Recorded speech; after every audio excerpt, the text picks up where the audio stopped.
Right? Is it started? Did we go right to it? Let me check the channel. Cause you never know with this crap. Let's see what we're working with here. Let's see if we live. OBS, here we go. What's up, what's up? Give me a moment while we kick it.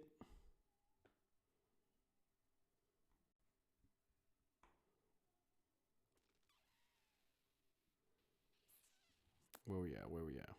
Where's that? Where's it at? Where we at? Where we at?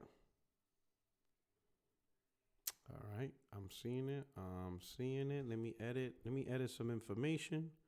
Let me put in some details here. And then we get this retweeted out.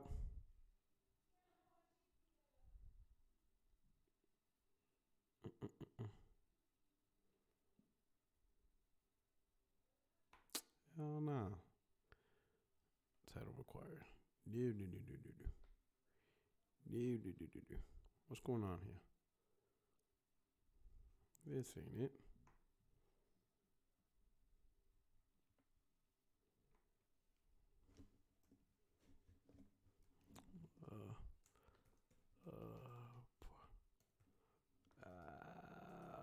Product 77 live.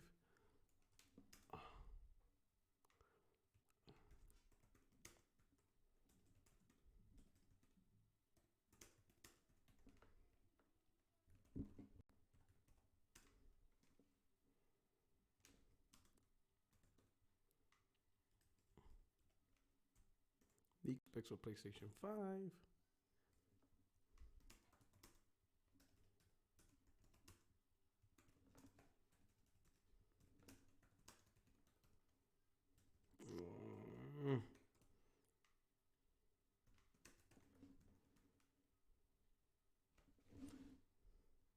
Okay, looks good, looks good.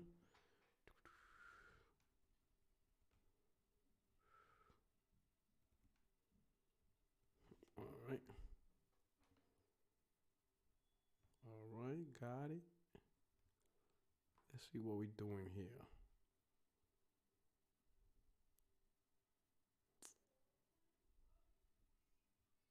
The levels are good. The levels playlist. Portal Rock Live.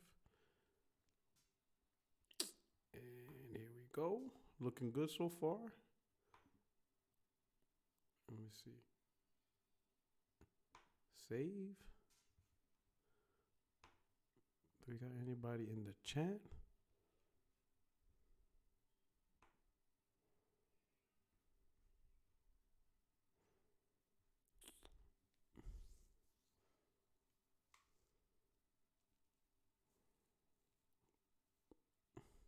What are we doing here? What are we doing here? Let's see this dashboard right here.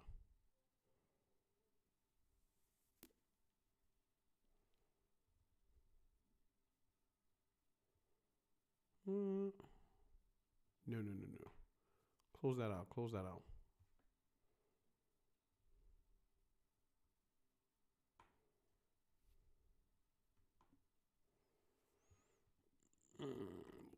Man, if you're in the room already, we're gonna get started in a few.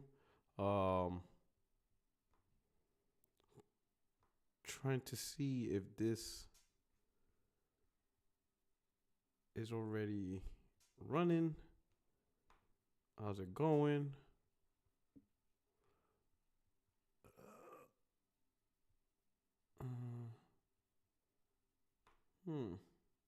Interesting.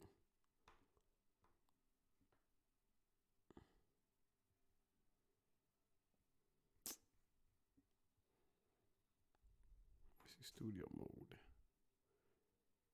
No, not this. Maybe this.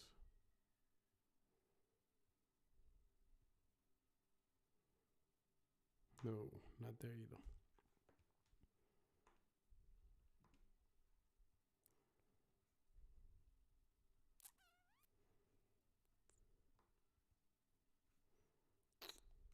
What are we doing here? Let's go to the video link. Recording date. Select video language. Man, there's a lot of stuff to do.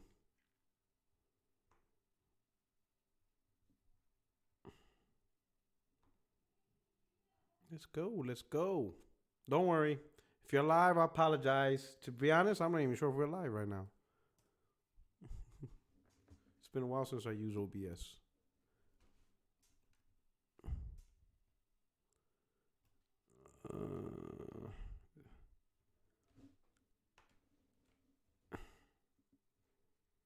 And is it me or is YouTube running slow? All right, that looks good.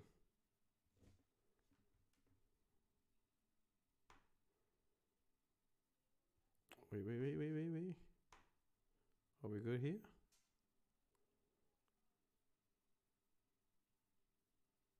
Let's see.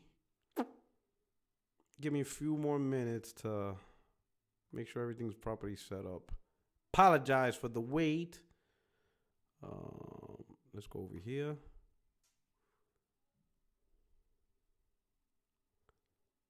See the video.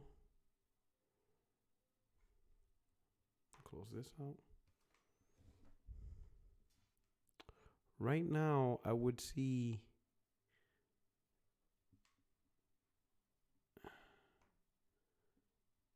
I don't see the chat going. Is something wrong? That's my problem right now.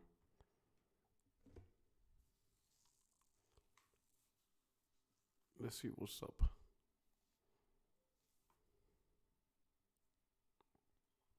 Something's not feeding. All right. So if something's not feeding. I see you guys. I see the chat in the YouTube channel. But for some reason, it's not showing up in my OBS.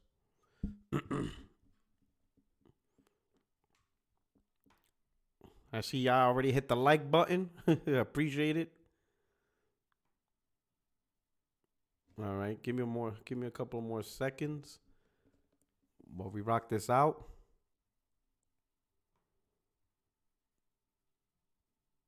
Yo, what up? What up? I hope all of y'all had a great Christmas. Give me a few more while I look at something. Interesting.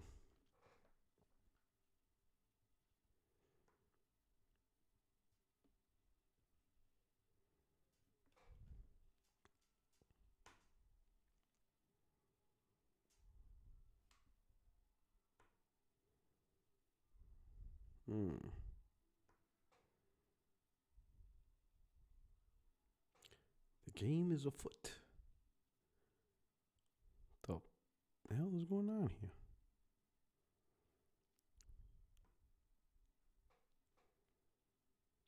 Yo, I want to give a shout out to Big Cloud Gaming. He's the one that hooked me up with the background, the Porter Rock 77%, and the reddish PlayStation controller.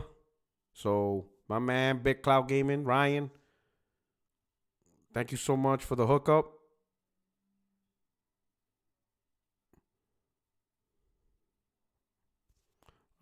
Damn, everybody's filling up the room, man. I miss you guys. What's up? You know, so far my day is going good. Simply, been sick, kind of over the last 2 weeks, and then I just had to travel. It really sucked because last week I was in Norway and it's cold as hell up there. Oh man, but I had to work and I had to deal with it. You know what I'm saying? But went up there sick. And then, traveling on a plane too. I had to, to get up to Norway, to the destination I had to go to, had to take 3 separate flights. Oh, that's miserable.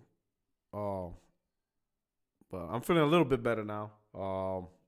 But again, I want to shout out my man, Ryan Big Cloud Gaming. Check out his channel. Great channel, great content. He has a great podcast, RGT. Every Friday, right? Should be having it, I think it's today, right? But he hooked me up with this background right here, Puerto Rock Center Present. You could check it out. Look real cool, look real fresh, freshen it up. So I thought, you know what, let me do a whole background and introduce it today. So again, Ryan, thank you and he did it for free. I didn't even ask. He just came up. He'd be like, yo, Puerto Rock, you want to do something new? Want to do something fresh for the podcast? Hit up the background. I'm like, yeah, cool. Yeah, I'm with it. Yeah. And he hooked this up. You know what I'm saying? And what he did was he hooked it up. And at first glance, I didn't want to be, whatever. I was like, hey, I appreciate it. Thank you. He's like, hey, you like it? You redesign it? Hey, he was really cool with any, suggestions or whatever. And I said, all right, let me do a little few suggestions. Yo, he whipped it out, no issues, and look at this. Yo, he hooked it up, man. Big Cloud Gaming. Yo, again, appreciate it. I love it. You know what I'm saying? And that'll be my background and stuff, especially when I start the podcast back up. I'll give you guys a little bit of channel update. In fact, let me add that to see if I could I probably could do it. Nah, I'll do that. So, do a little channel update, and then at the same time, so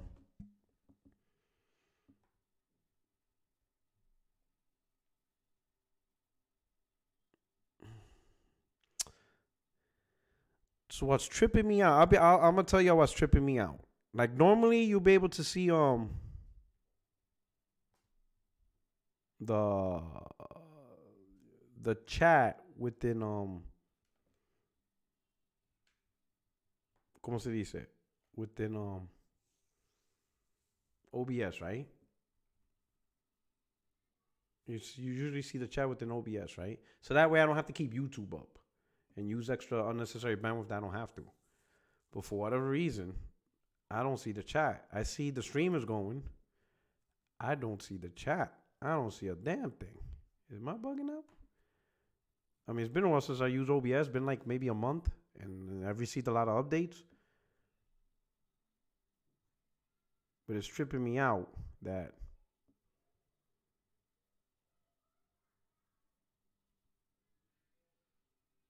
unless I have something, I don't know, maybe an update, just like there's no chat, Vale. I don't see the chat. Where are you guys? Come back. Come back. Come back. I need you guys back.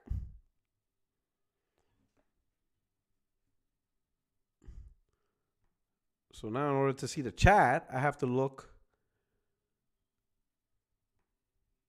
at the YouTube page, which is retarded because I don't want to look at the YouTube page.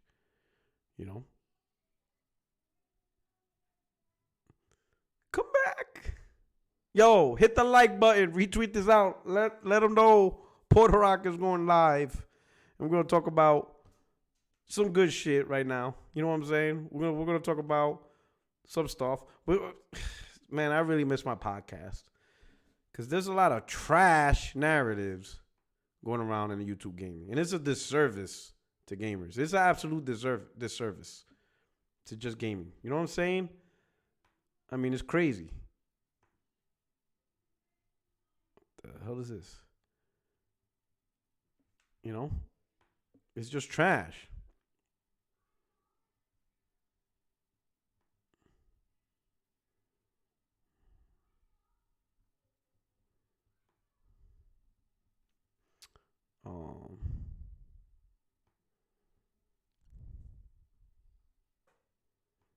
Maybe it's this one.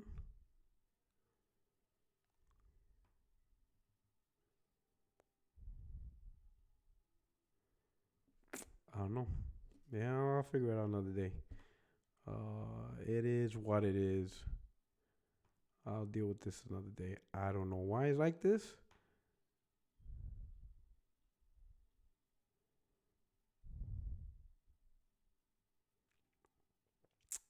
It's weird. Again, where the hell did the chat go in OBS? Like literally disappeared.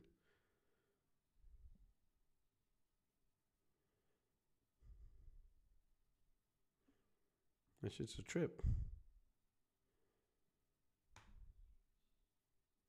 Let me find out. You know what I'm saying? All right, let me tweet this out real quick to my peoples. Let me tweet this out to my peoples out on Twitter. Right? Got my drink here. Got my juice. We're about to kick it. All right?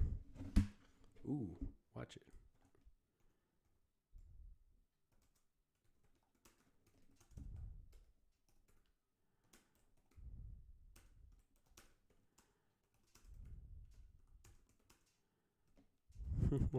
I'm live right now. Come live and hear the gospel. All right? So I retweeted it out. We're gonna kick it right now. I can see the guys in the chat. How about an invite? Hey, I'm on a Discord, so jump on the Discord. Right? Craig, you lazy ass bastard. You can jump in. It's on the Discord. Stop being lazy. You know, top flight security of the world, Craig. Got my mic just in case you jump in. Same thing with you, Ryan. All day, you bum. Yo, all day, I'm moving to Cali. All Deezy. You still in Cali or did you move? You probably moved, didn't you? Did you move all day? Or you still in Cali?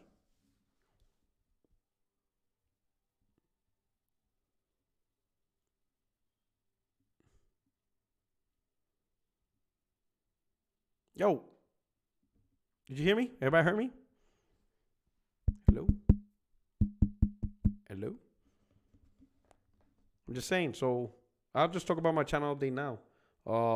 So I got orders back to United States. I'm actually got orders to California A. You know what I'm saying? Camp Pendleton, California, which is about 30 minutes north of San Diego, so it's Southern California. So I'll be back, like, during the American, U.S. time frame, right? So I'll be able to redo my podcast more consistently next year. Living in San Diego, I'm a mile away from LA, so expect to see me at E3 as long as I can go. Because the job comes first. If I have to go to the field or deployed or whatever, then it is what it is. Got to do what the job does, right? Got to do what duty calls. But if I'm available and I could take time off in June, be out to E3 2020. Especially, I definitely want to make a huge effort to go, because this E3 is special because it's launch of a new console generation E3. And that only happens every 5 to 6 to 7 years. It's not something that happens yearly, right? So a console launching, consoles, regardless of brands launching, that E3 is always something special, And to have that opportunity to go to E3 the year where consoles launching, and I hope Sony comes back. I really hope Sony comes back. They need to come back. Let's cut the BS. All right, that whole Sony don't need E3. It's not so much what Sony needs. It's what we need. I always said, when this whole thing Sony bought out, that E3 is our Super Bowl. It's a gamers' Super Bowl. It's a culminating event for gamers. It's our stuff. It's our thing, right? And Sony dropping out was a huge loss. A lot of people, even overall, it just wasn't the same. Even for those who were Xbox fans and Nintendo fans, it just wasn't the same. You need all hands on deck, right? To include third-party developers and stuff like that. It's our Super Bowl event, right? So I hope Sony does come back. But with me going back to the States, I'll be more aligned with the hours. I don't have to stay up to 2, 3 in the morning to do a podcast, which is rough. It's really rough. That's why I couldn't do it consistently. I feel I have a lot of respect for European, for gamers in the European, in this side of the world, because they have to put up with a lot. because the truth is, gaming is catered, or gaming media is catered to the American audience, to the American standard. Because most of the shows are California Pacific time or Eastern time. Most of these shows are, from the unless they hosted in Germany, Gamescom or XO19 in London. Most of this stuff is like at 2, 3 in the morning over here, and it's insane. Take for example, Sony's CES. Whatchamacallit. They're gonna do a presentation, a Keystone speech, whatever, right? January 6th, which is a Monday, like at 3 p.m. Eastern or 6 p.m. Eastern, something like that, or 6 p.m. Pacific, something like that, or I think it's 3 p.m. Pacific, which is 9 p.m. Eastern, which is like 3 in the morning over here. The keynote, there you go, Sony's keynote, right?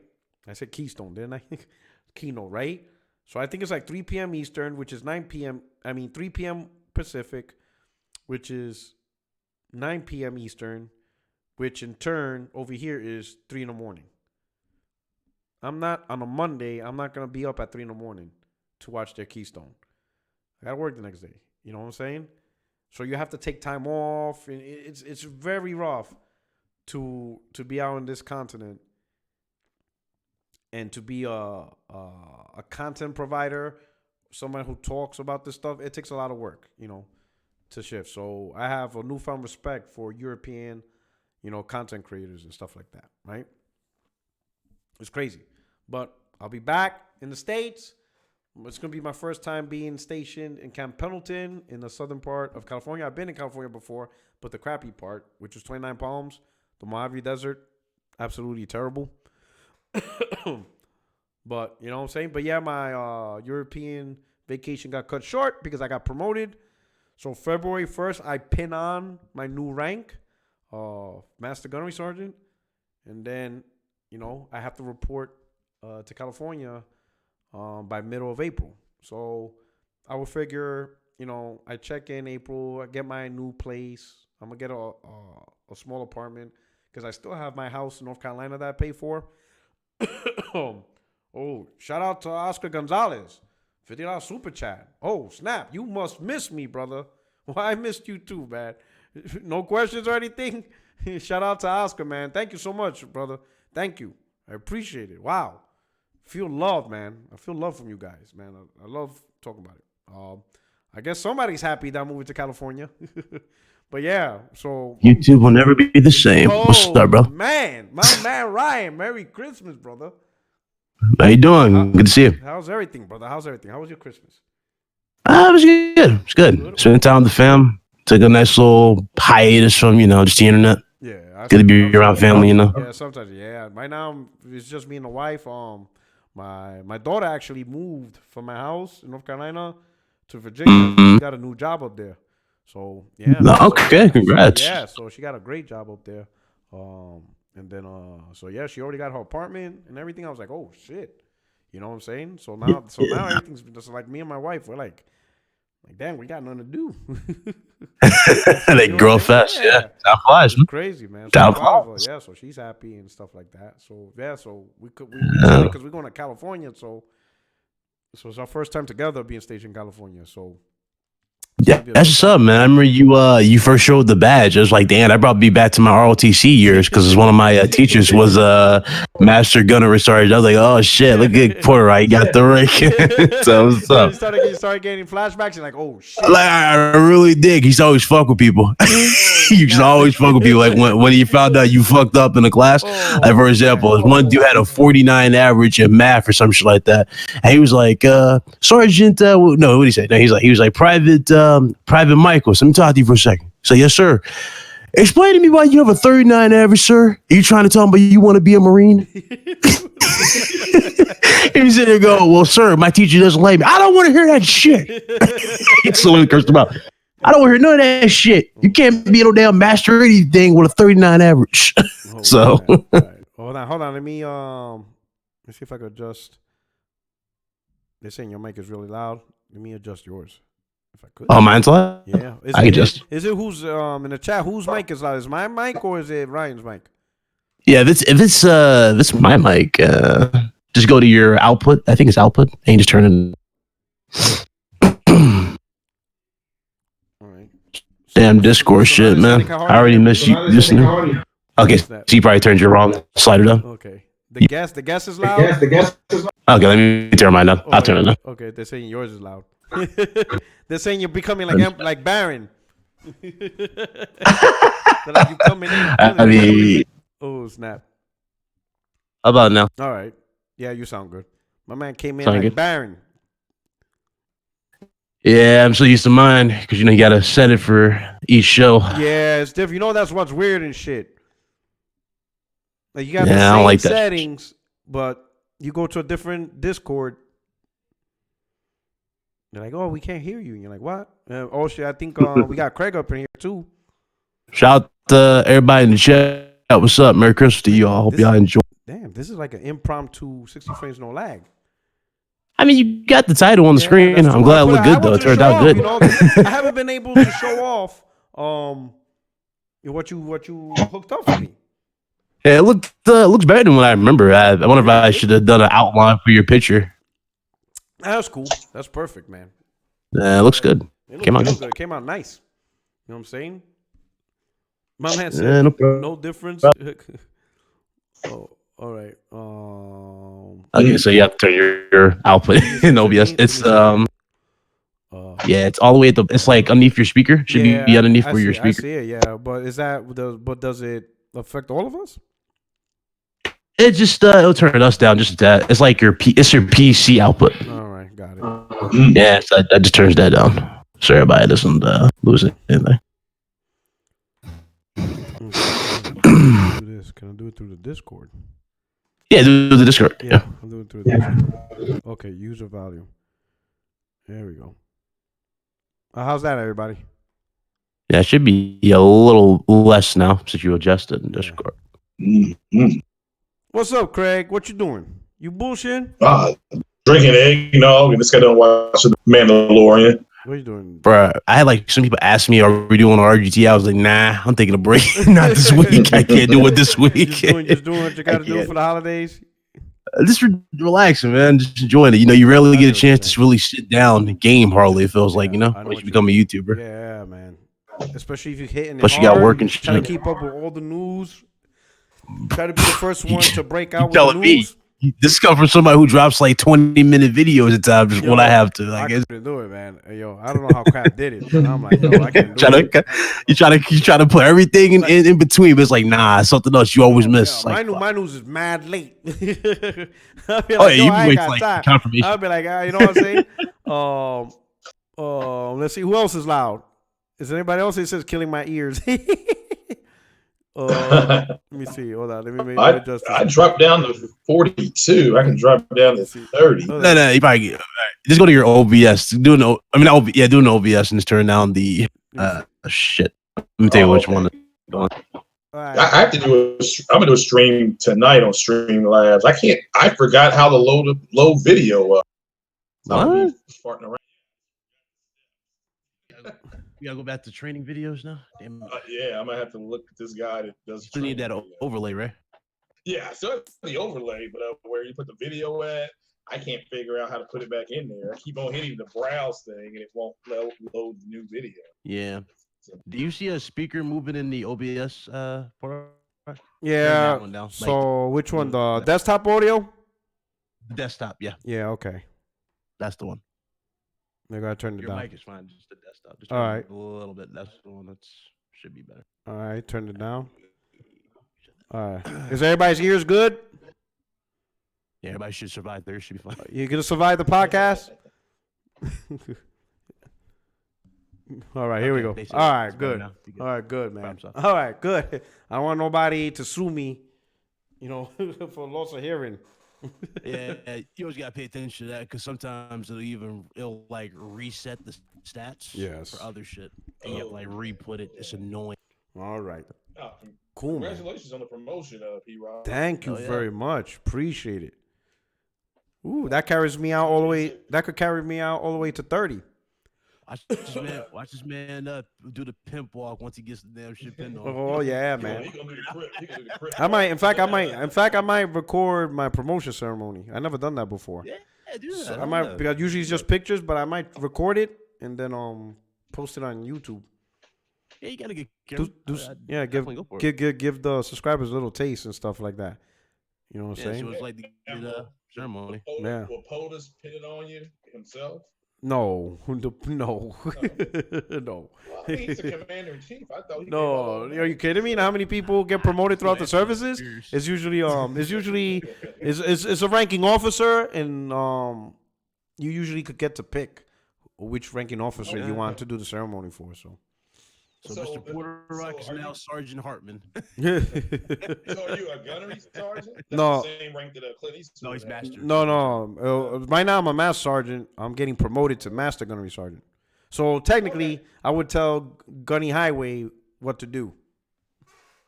Gunny Highway yeah. was like an E6. What? He's a E7. He would be an He was E7. an E7. Yeah, 'cause he was cussing out his commanding officer. The way he could do. No, but yeah. Also, so here's the thing. There's a lot of people. So the Marine culture is different from the other services.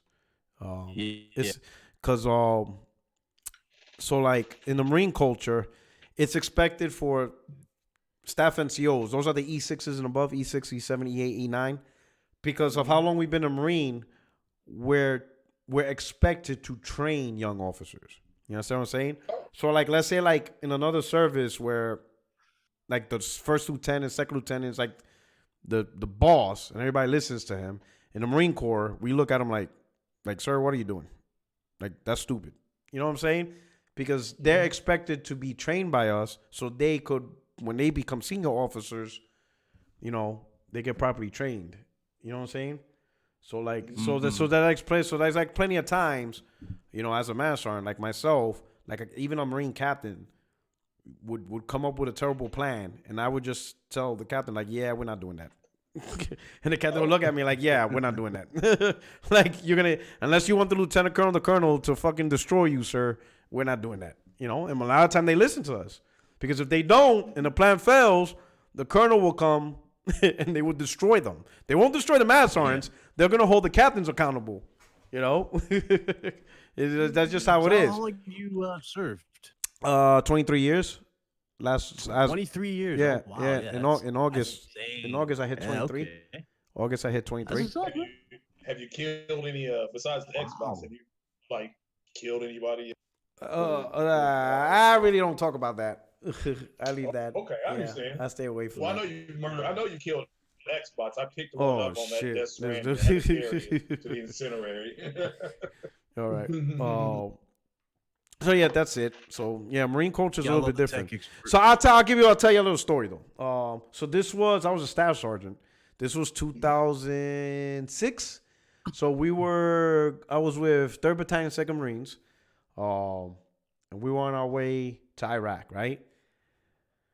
So if I remember correctly, which airbase we flew out of? We were on our way to Kuwait. We were flying our way to Kuwait, right? And I guess, let me do a shout out for the super chat, the Ravenflow.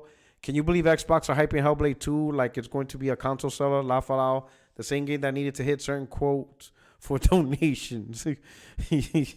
Yo, listen, I'm glad Hellblade 2 is being made, right? I'm absolutely ecstatic. Can't wait to play it. But it's just funny how this game went from, you know, walking simulator, niche, nobody really cares about the game, to now it's a console seller. And I'm like, oh, you remember the crazy debate you had with Fonz and everything? Yeah. Because they did good about sales. I think that's what it's about, right? Yo, because it only sold 100,000. Yeah, like I was the biggest advocate. You were. I do remember. Yeah, the game was going quiet. Yeah, the game only sold 250K, and I'm like, how the fuck? And everybody's telling me, well, Porter Rock, it's a niche game. You know, Ninja Blade don't make big selling games. You know, it's a good game. It looks great, but it's a small developer. What do you expect? And I'm like, are you fucking kidding me? I seen bullshit games sell 250. Like, you know, I seen toilet paper sells more than 250. Like, what the fuck is going on? And everybody damage controlled it. Everybody was looking at me like I'm stupid, as if Hellblade selling 250K was okay. And I'm like, that's not okay. Like, not even close. And everybody looked at me. Now, all of a sudden, it's a console seller. Now, How the gym. It's fuck? like the biggest gym. Like, I'm out here fighting, by myself, that the game should have done better, and everybody's telling me, no, it's fine. It's perfect. It's niche, and now it's a console seller. That shit tripped me out. I'm like, you kept legit making articles and summary. This one game that was niche on all platforms now is fucking a console seller. It's gonna sell the Xbox Series. That's like, bro, you need more than just that. Like, hardly anybody bought it. So how is the sequel a console seller when nobody really wanted the first one? I bought the shit day one. So you got a day one. I got it on sale along with Death Stranding and a few others. It was already on sale. It was only was it $29? Yeah, it's like $15 you can get it for. Dudes, I got the copy, the physical copy of it too. Yeah. The dudes, Ninja Theory, when they went on Xbox, they were promoting, if you reach a certain amount of numbers, they'll donate to mental health. It only sold 50,000. Yeah. And that's with them promoting mental health, charity. Yeah, you're right. Nobody really played this game. Yeah. Across 3 platforms. Now it's a console seller? How's it a console seller? First of all, let's get this straight. Like, we can have this conversation for days, but one conversation we can't have, and these motherfuckers act like they have enough to go off of. We haven't gotten any gameplay for this fucking game yet. And dudes are acting like that in-game shit is what you're gonna get day one, like in terms of like gameplay. It was running at. It's gonna be. It's crazy. This is why I think those guys are moist. Yeah. It's like, stop. It's a tech demo. How many times you see tech demo? Y'all remember those crazy tech demos we got for PS3 with Uncharted? When he threw the walkie-talkie and shit, he's like, hey, it's for you. And then it goes to gameplay. Like, come on. It was like one of those things. They need to chill. Like, the demo, right? It was running at 24 frames. 24 frames is movie frames. Yeah. That's what movie uses, 24 frames. So I don't think that was real-time gameplay or anything like that. It may be running an engine, but it was CGI. Because why would it run at 24 frames? You ain't going to run a game at 24 frames. They can push it higher than that. The new CPUs and these things. Yeah, it would be minimum 30. Absolutely, yeah. You understand what I'm saying? Unless we're in that instant where, remember how we had that issue with the X where it's like GPU or frame rate problem and that shit, and now both. Unless we're running into that territory again, which I hope not, where they prioritize, you know what I'm saying? Yeah. Graphics over performance. I don't want to see that shit. I really don't. Somebody's going to do it. I guarantee someone's going to choose graphics over performance. Yeah, Uncle Phil said they were going to choose performance. I don't get this shit. Because at the end of the day, majority of console gamers play at 30. They're used to that. There's only a few games where a console gamer will not play below 60, and that's like Call of Duty. They could tell the difference, right? And sports games. Sports games. Like Madden, you can't play Madden at 30. That's just not possible. It's fucking terrible. When I play, it is a miserable experience. You can clearly know something's wrong when Madden's not running at lock 60. Or NBA 2K is not at lock 60. It's a miserable experience. So there's certain games, but other games, like God of War, even Gears, people will play it at 30. Even some racing games, people will play at 30. Like Drag Club. Drag Club was 30, right? Yeah. Yeah. So Motorstorm was 30. Motorstorm was 30. Fighters have to be 60. That's another one. Yeah. Fighter 5. Yeah. Yeah. You know what I'm saying? So Forza Horizon is 30. Yeah. I mean, it's a 60 mode, doesn't it? It's like a 4K 30, but a 1080p 60 mode. Yeah. So yeah. So I just can't wait for next gen though. I know we talking about special shit. I just can't wait for the new shit. I want to see new games, new improvements. I can wait. I want to play that game where those. I'll play that Final Fantasy game. I ain't worried about the next gen. No loading times. That's really what I'm looking forward to. It's not the T flops and the graphics. The games are gonna look good. Yeah, but you know what that is, to go back to no longer having loading screens. Like I don't believe just that. you just play the game. Imagine Fallout, right? Fallout, like I love playing Fallout, right? Except for Fallout 76. Fuck that game. But like regular Fallout or Skyrim, Elder Scrolls, when you go inside a house, loading. When you leave the house, loading. Like everywhere you go in a cave, loading. I just want to go in a house, bust it open, and just walk in and walk right out. Like in and out, in and out, in and out. Like, you know what I'm saying? Days Gone had that problem, and it would glitch around, Oh, be buggy with the frame rate. Yeah. That shit, oh my God. Like I want that completely. Like I want that completely eliminated. No more loading. Yeah. Like if I hit fast travel, boom, right there, instant. Now you hit fast travel, and then you go for a loading screen, and then you see this little bar that just fills, and you're like, oh shit. For that, I should have just walked. Just like instant, boom, you're there instantly. And supposedly these SSDs, because they're loading faster, they render the game faster. So they render the game faster, which means the character can move. Like I guess I didn't even realize, I didn't know, but apparently the speed of characters is limited to, which makes sense, but you never really think about it. The speed of characters is limited to how fast the game can render. So characters can only move so fast within a game. So when they showed, you guys probably saw it, the leak video of Spider-Man, and they showed it side by side. Not only did it load faster, but you see him swing through the city at a much incredible faster rate than the PlayStation 4 Pro version. Simply because the game... more that dramatic dive, the dramatic dive that he does where like it goes slow when he goes for the swing. You don't have that no more. It was like super fast. Everything's smooth. And that right there is going to play in the part 2 is going to be dope. Oh, man. You know what I'm saying? So imagine games like, Madden. Imagine racing games, for those that enjoy it, where the car is no longer limited by the render in the game. Imagine the sense of speed that these cars are going to have, that they're able to move faster in these worlds. That's the real stuff of next gen. Is those little things, that's going to be whatever, all right? Because everybody had a taste, if you're on PC or Xbox One X, everybody had a taste of 4K and 4K graphics. And guess what?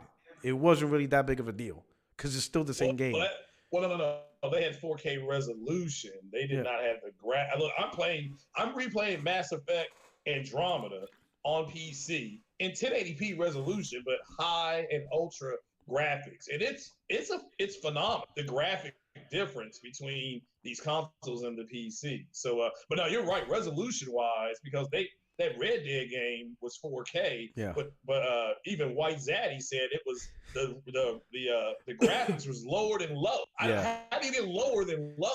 I mean, to put the game in 4K, so it's have to wait and see. But resolution wise, you're right. We're getting the same resolution, but you ain't getting the same graphics. I can just somebody new to PC gaming. It's totally different. Yeah. I just hope they're not making 2 SKUs. That's what I hope Sony's not doing. Just make it simple. One, I don't want it more powerful in the market. That's a terrible idea. Them fucking undercutting. This 2 SKU is a terrible idea. It's a terrible idea. If Sony did that, I don't think Microsoft should do that. And I don't think, apparently they are with the Lockhart, right? Yeah. But I don't think Sony should do that. You focus on one console and you just focus on manufacturing the console and get it down to cheaper prices year over year. That's it. Yes. That's it. That's all you got to do.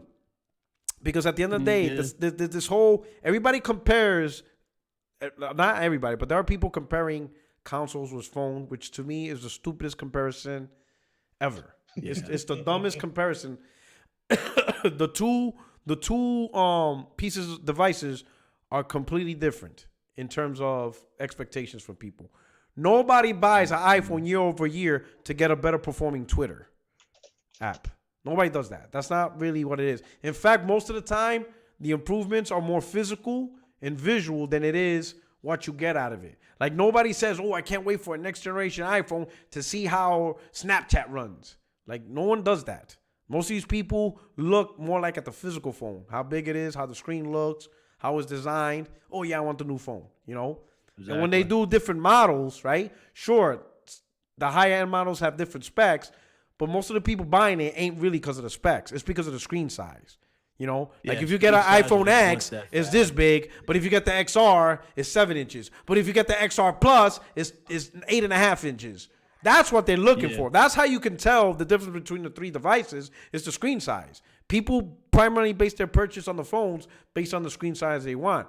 If they want the biggest phone possible because they want the biggest screen, then they're gonna get the iPhone 11 XR Plus or whatever the fuck model it is. It's more screen size. It's not performance. I promise you, no one is looking for next generation Twitter. no one's talking about how well their apps run. You know what I'm saying? It's the same shit. People buy a new phone year over year, and they're doing the same exact thing. They go on Twitter, make a stupid post, take a picture of their dick or their clit, and they upload it. And there you go. Same shit. Same Messenger, same Facebook. It's not, But with gaming, we want to see huge differences. You know what I'm saying? From one generation to another. Okay? It's not just about the size of the console, the look. It's the games themselves and what developers can do with the hardware, right? If you release two schools, right? One with, let's say, 14 flops and one with 12 T-flops. So we'll use the Xbox, for example. What's the point of the 14 flop? Like, what is it supposed to do for next generation gaming? People say, well, it's a cheap, lower entry model. So then why not just leave the Xbox One X alone and keep selling that? Right? Like, what is the Lockhart supposed to do that the One X is not doing? They're like, oh, it's better hardware, but it's targeted for 1080p, 1440p, though. Yes, while the X does 4K. Better CPU, yeah. Yeah. That's what I want, though. That's what I want. That you hook it up to a 1440p monitor. You know what I'm saying? That's what they're gonna say. But can't the X do that too? Can't they upgrade it or do a software update to allow 1440p? Why not?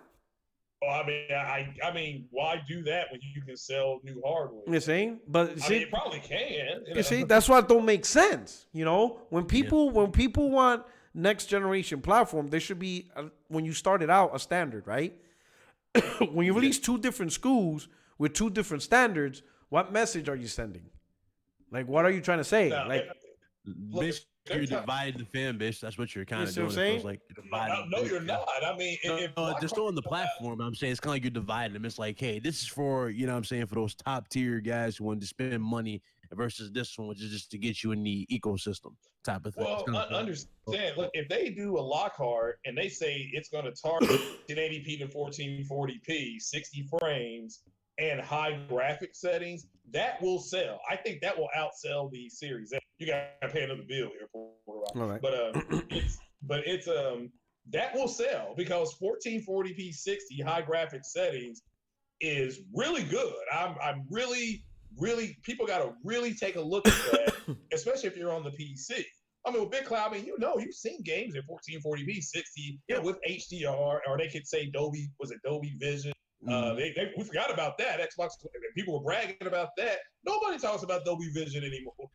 Yeah. So, they created the new, what was it? Their new thing. It's called 3D audio. Remember that with Mark Cerny? That's a big thing too. So that's gonna be a big thing. It's not new. It'd just be how they deploy it. If it works, if that works, a game like you're about to get, that Resident Evil game, that will be phenomenal because it'll have directional hearing versus just everything moaning at the same time. That's what they were going for. But can you imagine playing Days Gone, actually being able to hear the direction that horde is coming from? So you can take that stupid radar thing you had out. Just take it out. Okay? And then just say, all right, well, this is the noise direction it's coming from. So avoid. Because technically headsets, their surround sound is actually virtual. It's not real surround sound. Correct. It's virtual. It's kind of made up, right? Like headsets don't actually have 7.1 surround sound or 5.1 surround sound like an actual authentic home theater system does. It's more like virtualized, right? Yeah. So maybe Sony's trying to actually bring true virtual surrounds, 3D audio surround sound to headsets, And I would imagine also kind of get me scared. These new controller patents. You see the new patent for it. It's getting kind of weird because I'm wondering if they're going to try to go into that realm with the damn like what Microsoft's doing with controllers with the leak. So let me address the super chat real quick. The Raven Flow, thank you for the super chat. He says all Sony has to do is take a loss and match the price of Lockhart. By mid-gen, they could release a Pro and blow out the Series X. So while I agree, so here's the thing. I get it. You know, we talk console war. You know, we talk, these products. But I don't think it's so much what Microsoft does. It's what Sony does with their own product. You know, the ball is in their court on how they want to present the PlayStation 5 and how successful the PlayStation 5 is, right? Ultimately, it comes down to every console, right, that's successful usually comes down to these fine things. You know, a decent price point for what's considered for that era of gaming, right? Power that's good enough for the industry to accept, right? You don't have to have the most powerful platform, just as long as you're able to fill what third parties want and what your own first party want in a gaming platform. That's the key. You don't have to be the most powerful, but what you got to have is enough to make the industry happy. That's the key. As long as the third party is happy with what you provided them, meaning, yep, you have enough power, you got great tools, it's easy to develop for, we can fuck with this. Good job. That's all they really care about. Sure, you give them more power, they're going to be happy. Just as long as you don't make them unhappy with what you presented. You know, like if you be like, hey, this is a PlayStation 5, it got 2.2 T-flops of power, and they look at you like, what the fuck? Like, what? You know, that's when you know you're in trouble. But when third parties like, hey, this is a good console, we're happy.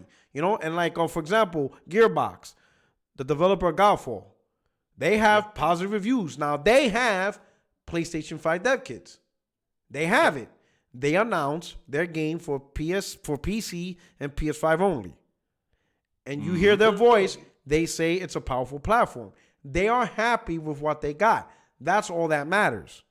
When developers get their hands on these dev kits and stuff, as long as they're happy with what they're getting, with the tool sets and all that, that's all that matters, you know? And then finally, this is possibly one of the most important aspects, is market penetration, right? You could be the most powerful console in the world, but if your console's not selling like your competitor, the third party will favor the higher selling console. Because at the end of the day, 12 T-flops, 15 T-flops, 19 T-flops is not what makes them money. What makes them money is how many copies of their games are sold on that platform. The king of the console is the one that sells the most games. It's always been that way. It will always be that way, you know? And third party favors the console that sells the most because that's where they know they're going to get most of their money from, right? So when you have a console that sells the most and the company that makes it says, hey, third party company, we like that game. We want that timed exclusive on this platform. Or we want exclusive to our platform. Or make exclusive DLC and stuff for our platform. These companies will more often than not say yes. Because you have the higher selling console. Our games sell better on your console. We will cater to your audience more than everybody else because you guys make us the most money. And that's just how it is. And we've seen that this gen. Sony goes to a lot of these companies and they either get time exclusive content or content that's just exclusive to them, period, aka Destiny, you know, or games that launch first on PlayStation. And then everybody else is like, well, what the hell? Why is this not coming to Xbox? Why is this not coming to PC? It's because the console leader has that pull because they sell the most games. You know? So Sony, right, for the success of the PlayStation 5, provide a console with decent hardware, a price point that they think is acceptable to the market, right? And try to cater, and this is the most important part, cater to the people who are buying your console. I promise you, I don't care what fanboy is out there. No one is buying a next generation console and asking the question, but is this still supported on PlayStation 4? Because if not, I'm not buying a PlayStation 5. What? This game don't work on a PlayStation 4? Oh, that's a deal breaker. I'm not getting a PlayStation 5. Until you make this game for 4, I'm not buying the 5. You know what I'm saying? No one is doing that. I promise It's you. like these dudes are forgetting that we had the same conversation at the start of this gen with PS4. Remember that? When they was like, oh, PS3 games won't work on PS4. Yes. Obviously, different architecture. No. So obviously, you're going to get new games. You're Yes. buying the PS4 for new games. Yes. So obviously, the trend will continue for PS5. But yes, you will have the option for backwards compatibility because of the architecture. Yeah. So I don't understand. Remember why we dudes talked act about like they're that a buying while new ago. systems. I said by default, the Yeah. fact that it's x86, that's an auto backwards compatibility. That's why PCs that's not even an backwards issue. compatible with 20 plus years of gaming because of the architecture. Like that's not the only thing that's in question is before PS4. Are they going to be able to make Right. PS3, 2, and 1 backwards compatible? 1 and 2, highly likely because the PS5 will be PS3, very unlikely. powerful to emulate these games. Yeah. 3 is the one that's the real question because that cell processor, even for high-end PCs, it is a bitch to emulate. It's just such a unique CPU, it fucked everything up. So really, I think 2 and 1 has a better chance and good odds of also being backwards compatible, at least in the sense of being able to play the digital games. I don't know if you're going to be able to take your PlayStation 2 on one disc and read it off the disc. I think at best case scenario, if they put the disc in, it could recognize it, but you still have to digitally download the game and install it. And then the disc will be a license. You know, it would just recognize you own the game, but you're not really running it off the disc. It just knows, okay, this is, Metal Gear Solid 1. Okay, download it. And you can play it, but you always have to have the disc inserted in order to play the game. You know what I mean? Yeah, because I don't think they're going to be able to put that into the software. Portion. Yeah. That would be a little more extra. Like them having it on the store. Like you Yeah. can buy classics on PlayStation Store. I don't think that will happen anytime soon. Yeah. Maybe, obviously, the only service I can see that happening with is PlayStation Now because that makes sense. That's their other option streaming. But as far as the native, like you downloading it straight just from the store, I don't think that's going to happen. If it does happen, it might be later. You know what I'm saying? Down the road where they build upon it. But they were teasing legacy backwards compatibility. They've been doing that for a minute. So I'm not sure if they found a way to make this work. And if they did, then that would be another big selling point. One thing they keep doing, and it keeps blowing me the fuck away every time I see Insomniac post about this game, Resistance Fallen Man keeps getting tweeted everywhere. Like every time with Insomniac. I don't know if they're teasing. So you think you think they're gonna backwards compatibility? That would be huge. Yeah, or For that game. a new thing. If it's true. So it could be one or two. You know what I'm saying? It's a 50-50 split with them showing all the Resistance games over and over, like tweets from them, or remaster or remake. Yeah, like reboot. Yeah, remaking and rebooting it for PS5. A full remake. The big thing. Yeah, full remake. No. That'd be sick. If they do earlier, the first one was very engaging. The way the story was told and like the black and white style with the narrator. And shit. If they did a That a full remake of all 3 games, I think that would be. I think people would rock with that. I think people would, a full remake, not just a remaster, but a full remake. I think people might be cool with that. Hell yeah. Redesign Chimera, new shooting mechanics, more blood effects and shit like that. I think so. That would sell. Dude. That's something. So the rumors, like what? PlayStation 5, 9 T-flops, 9.2. 9.2. No hardware ray tracing. You know what's funny? Because I was arguing with D-Batch, right? So y'all saw my Twitter, right? If y'all the chat, my shit is gold on Twitter. So Nvidia came out with a comment saying that their 2080 Ti is more powerful than next gen consoles, right? I would hope so. Yeah, and then I put like, oh shit, you know what I'm saying? I'm like, and to be honest, I believe it, right? Like to me, it's kind of like a no brainer because like the GPU is like what, $1,500 or some shit.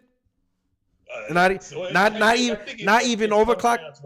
Yeah, not even overclocked. It's like 11 to 1200, right? And that's just a standalone GPU. A console is not going to cost $1,200, right? At most, if Microsoft dares to go that route, $600. But that also includes the cost of the CPU, the power supply, the controller, the hard drive, the motherboard. It encompasses everything. Encompasses everything. Everything that the box includes is all encased in one unit. CPU, GPU, RAM, hard drive, next generation controller, HDMI cable, power supply, all that shit. All of that is enclosed for $600 at most. While the NVIDIA 2080 Ti is just a GPU. That's it. And that by itself, and even, obviously they're making profit off it, but at $1,100, that shit's really expensive, So it just makes sense that the 2080 Ti is going to be more powerful than a complete encased device that includes everything out of the box. You understand what I'm saying? So I'm thinking, so I put it up on whatever, and then of course the batch comes. Oh, NVIDIA is frauding, whatever. How do they know? They don't know nothing about AMD GPUs. They have no clue. And I'm thinking, hold the fuck up. If a multi-billion-dollar company with people who graduated from MIT and all these top colleges and universities that deals with engineering, and they spend their lives actually from the sketch, the blueprint, all the way to assembly, creating GPUs and electronic devices. If they don't know what's going on, then how the fuck does a YouTuber know? Like, this dude preaches nothing but specs all year long. So how the fuck does it? So how the hell does he know what Sony has? He makes videos. Microsoft got tech Sony won't have in the PlayStation 5. How the fuck do you know if NVIDIA don't know? Like, that's what I'm saying. And that's why, and he didn't get the point.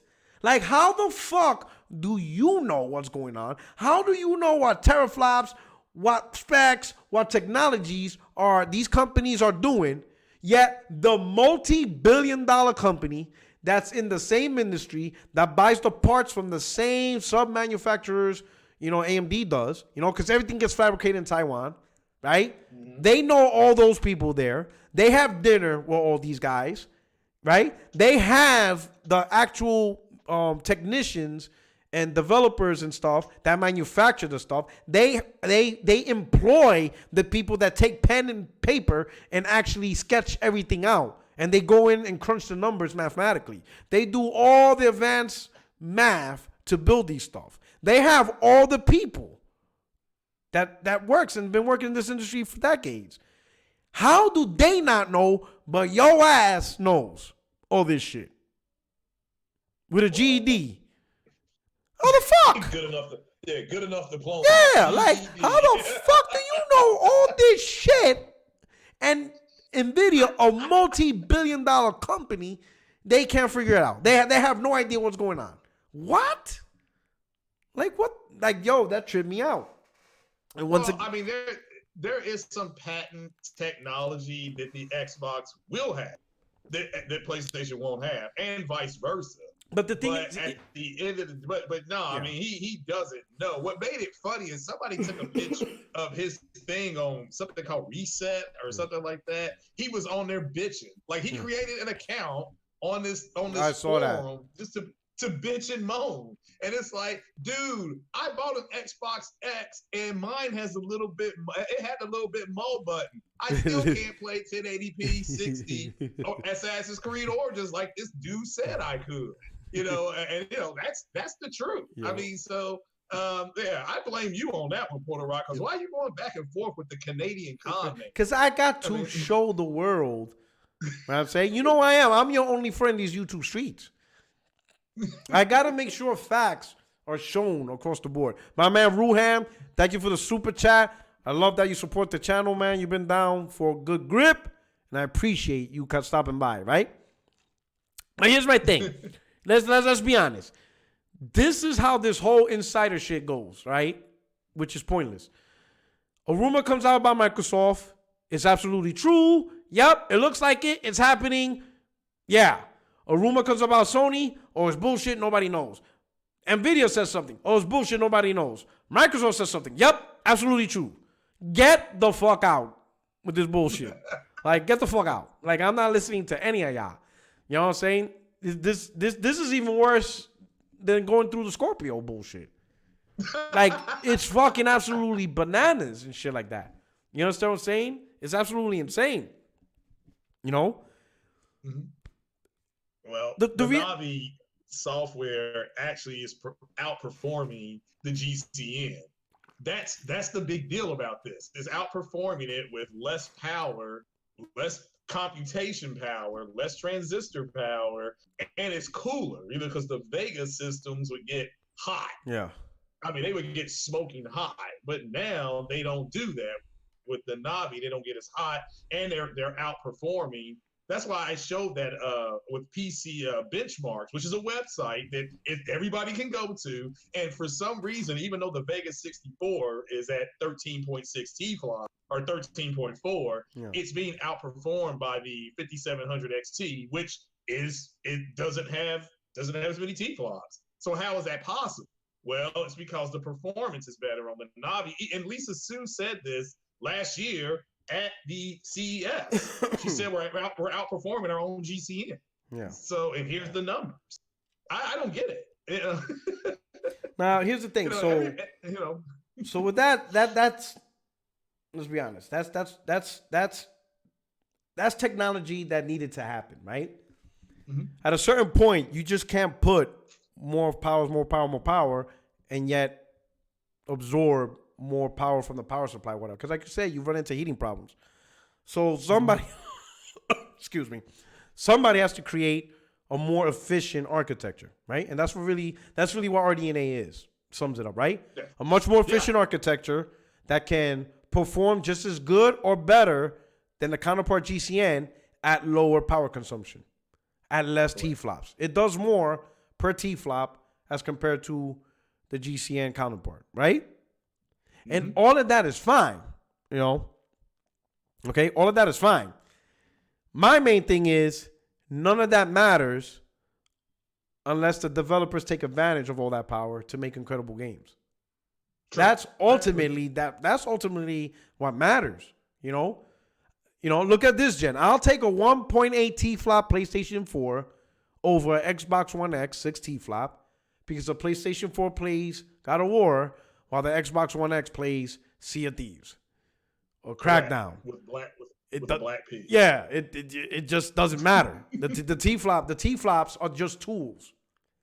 You need the artist.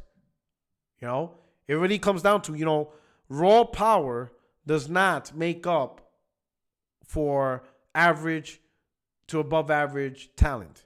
Right. A developer with amazing talent, best in the business, aka, for example, Naughty Dog, with good hardware, will always outclass an average developer with the very best hardware.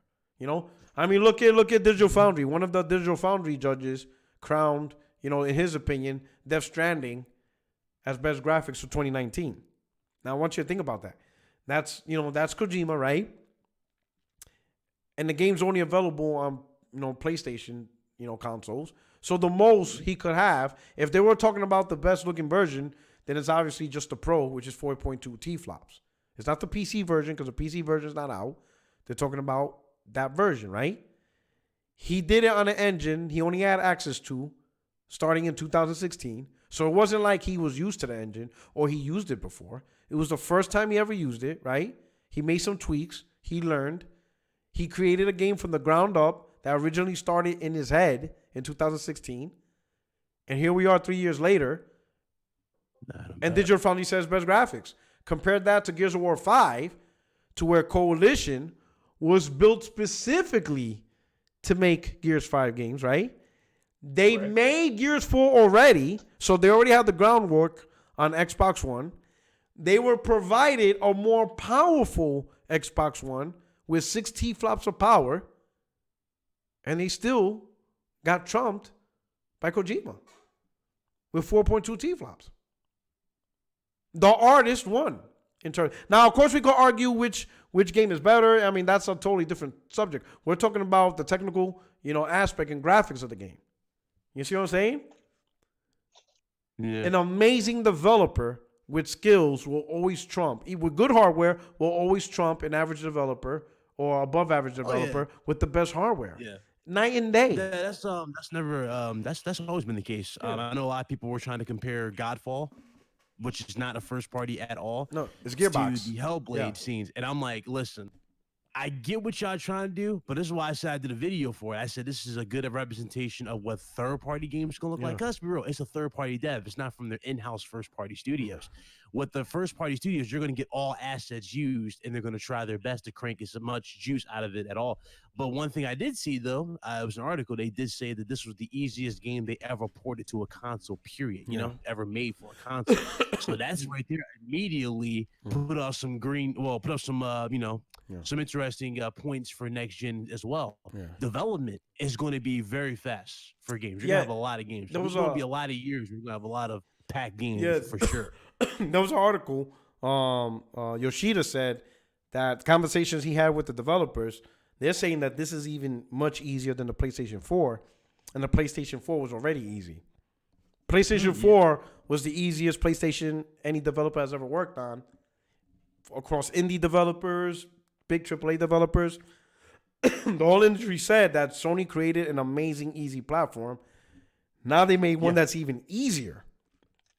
And that's what's important. How is this console built for the developer to take advantage of? You know what I'm saying? Because at the end of the day, you could break out the numbers and you could say this T-flop versus this T-flop. But if it doesn't translate into the games that you get, just like this gen, it doesn't matter. Like the Xbox One X, to me, it failed on what it was supposed to do. Because there was no games. What? Yeah. I mean, it depends on how you look at it. Like, remember how they were talking about, because there were so many things people were trying to push for that damn system. For example, the power narrative. Yeah. Okay, sure. Deliver on the power narrative. Like, some third-party games did get enhancements. But even with that shit, all of us can argue it didn't do shit for them in the longer. It was like wasted R&D. And the sad part about X, it was treated like the way we're treating the Xbox Series X right now, right? It was being treated as if it was a new fucking system that was going to start a new gen type of thing. Remember that shit? Yeah. So many people were saying the beast is coming, all that. I'm like, guys. People, you know what's funny? This is what's funny. That type of jump. I'm glad you brought that up. Fucking retarded right now because these are mid-gen refreshes. These are not the fucking beast is coming type of shit. Come on. I'm glad you brought that up, right? Because I remember, like now, right? The conversation that Microsoft's still going to support Xbox One. And people are like, oh, that's okay because it scales, yada, yada. That's not a problem. I specifically remember these gamers, the same gamers, when Xbox One X was announced, they wanted Xbox One X exclusives because that's what they pay for. They pay for Xbox One X. They don't care about Xbox One S. It's not their problem. They upgraded. They want their games exclusively to take advantage of Xbox One X because that's what they paid for. Right? Obviously, it never happened because it's Xbox One family. So how do we go from that to an actual next generation console that's supposed to have its own games? It's okay that it doesn't. That they could still support Xbox One S and Xbox One X. That shit blows my mind. And it blows my mind because it's more Game Pass. Like more people are invested just in Game Pass. That's really what it is. It has nothing to do. It's Game Pass. That's what it is. Let's call the bullshit. The console that Microsoft is selling is actually Game Pass. That is what they're selling. That is the console. You know what I'm saying? That's avenue to other platforms. That's what it is. Let's not bullshit each other, okay? The reason why Microsoft is supporting the other platforms is not because, we got to think of. No, it's because they're going to put these games on Game Pass, and they don't want a situation where somebody subscribes to Game Pass, but they notice they're unable to play certain games. You know? That's what it is. Imagine if you have an Xbox, you buy an Xbox One X, right? Yep. And you pay your monthly subscription for Game Pass, but you notice some games don't work because you need a different console. They're not going to respond to, okay, fine, I'll buy a new console. No, they're going to be like, well, fuck this service. Imagine subscribing to Netflix, but certain movies don't work on certain TVs. Yep. The answer isn't, all right, I'm going to just buy another TV. They're just going to stop watching Netflix. Yeah, that's the reality. There too. That's the sad part. What? Like you notice how now more people are talking about Cyberpunk with the possibility of it going to Game Pass, like as a big thing, and that would be a big thing. Not day one. Okay, Not day one. third party games might more likely more third party games will be on Game Pass. But the thing about y'all need to understand is this: they're not going to permanently stay there unless that monthly fee goes up. Yeah. You know what I'm saying? There's certain games that won't be day one. $10 a month shit is not going to stay $10 forever. That's just going to eventually go into the 30 to eventually where you're paying $60. Yeah. Like you're paying for PSN and Xbox Live. You know what I'm saying? It's just going to go up to 60. I have that feeling. I feel like it's going to happen. Because think about it. They're already pushing the narrative right now. What was this, like $17 a month when you get Xbox Live Gold plus it? Yeah. Well, I got that for $1 because I can afford that. But I want to build on something Porter Rock said earlier about Gears 5. And I put this on Twitter earlier. Gears 5, according to Zaddy, was done, and it had next generation stuff put on there. And that's according to Zaddy. So people need to realize that even though Gears 5 had next generation stuff on, it did not, according to them, Death Stranding is still the better looking game. You know, the best game graphically. So, and that to me is the bigger blow than anything else. I mean, this whole thing with the rumors, it just goes to show you how soft these guys are, because instead of them talking about the games that are coming out, which that's what we do, we're gamers, they're talking about hardware because they got no games to talk about. If you want to talk about games, I mean, shit, you remember what Lucas Blade brought up a good point. I remember the parody bullshit with PUBG. Oh my God, yeah. The game was terrible. The game was terrible. Yeah, they were pissed that the Xbox One X version wasn't running at 60 frames because they didn't want to be held back. 8 frames a second. That shit dropped all the way to 10. That was what is this shit? And then 10 frames a second? Because remember the loading screen, they drop you off and the frames drop even less, like when they're dropping the players off in the planes, like little drop offs, it drops even lower.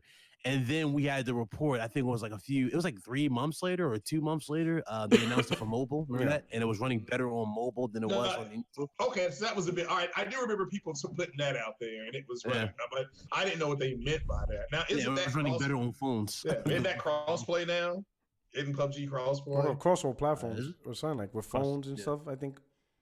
Well, yeah, but I mean cross-play. Like, I mean, if you get it on Xbox and your friend has it on PlayStation, isn't it? Didn't I they think activate so. Crossplay on I haven't kept up on that game. Like, I mean, that's a big deal. I thought crossplay was like a big But here's the thing with PlayStation, I'm glad we brought up Godfall, right? Because Godfall to me, the game is going to be a looter slasher, so it might be interesting, might not, right? You see the gameplay on Twitter? It was leaked on Twitter. No, really? 7 seconds. Yeah, it was like 7 seconds of gameplay. They were showing the dodge mechanic. Nice. Oh, I'm gonna check it out. So Look for it, right? But the interesting thing about this game is, and this is what people and I mentioned this on Twitter, but I don't think people got the hint. So I'm glad I'm doing this live. It is day one only available on PS5 and PC, right? Mm-hmm. So now in the conversation about war of ecosystems, where next gen, sure? Yeah, day one is only. I didn't say day one is going to launch on PlayStation 5 and PC. Day one. Now it could be timed. It could later come out on Xbox and PlayStation 4 and Xbox One. They might announce it later on.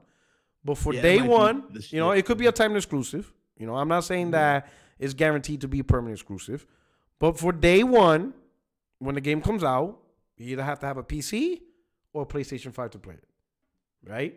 Whatever happens after, hey, if you want to be a second-class gamer, then you're a second-class gamer and wait. But if you want to play this game day one, there's 2 choices to do this on, PC or PlayStation 5, right? Now, the significant thing about that is this. If people are saying that Sony is heading towards, they're no longer, they're not so much third party, but they're going to fight. They're going to do what Microsoft is doing and fight the battleground of ecosystems and not the traditional console.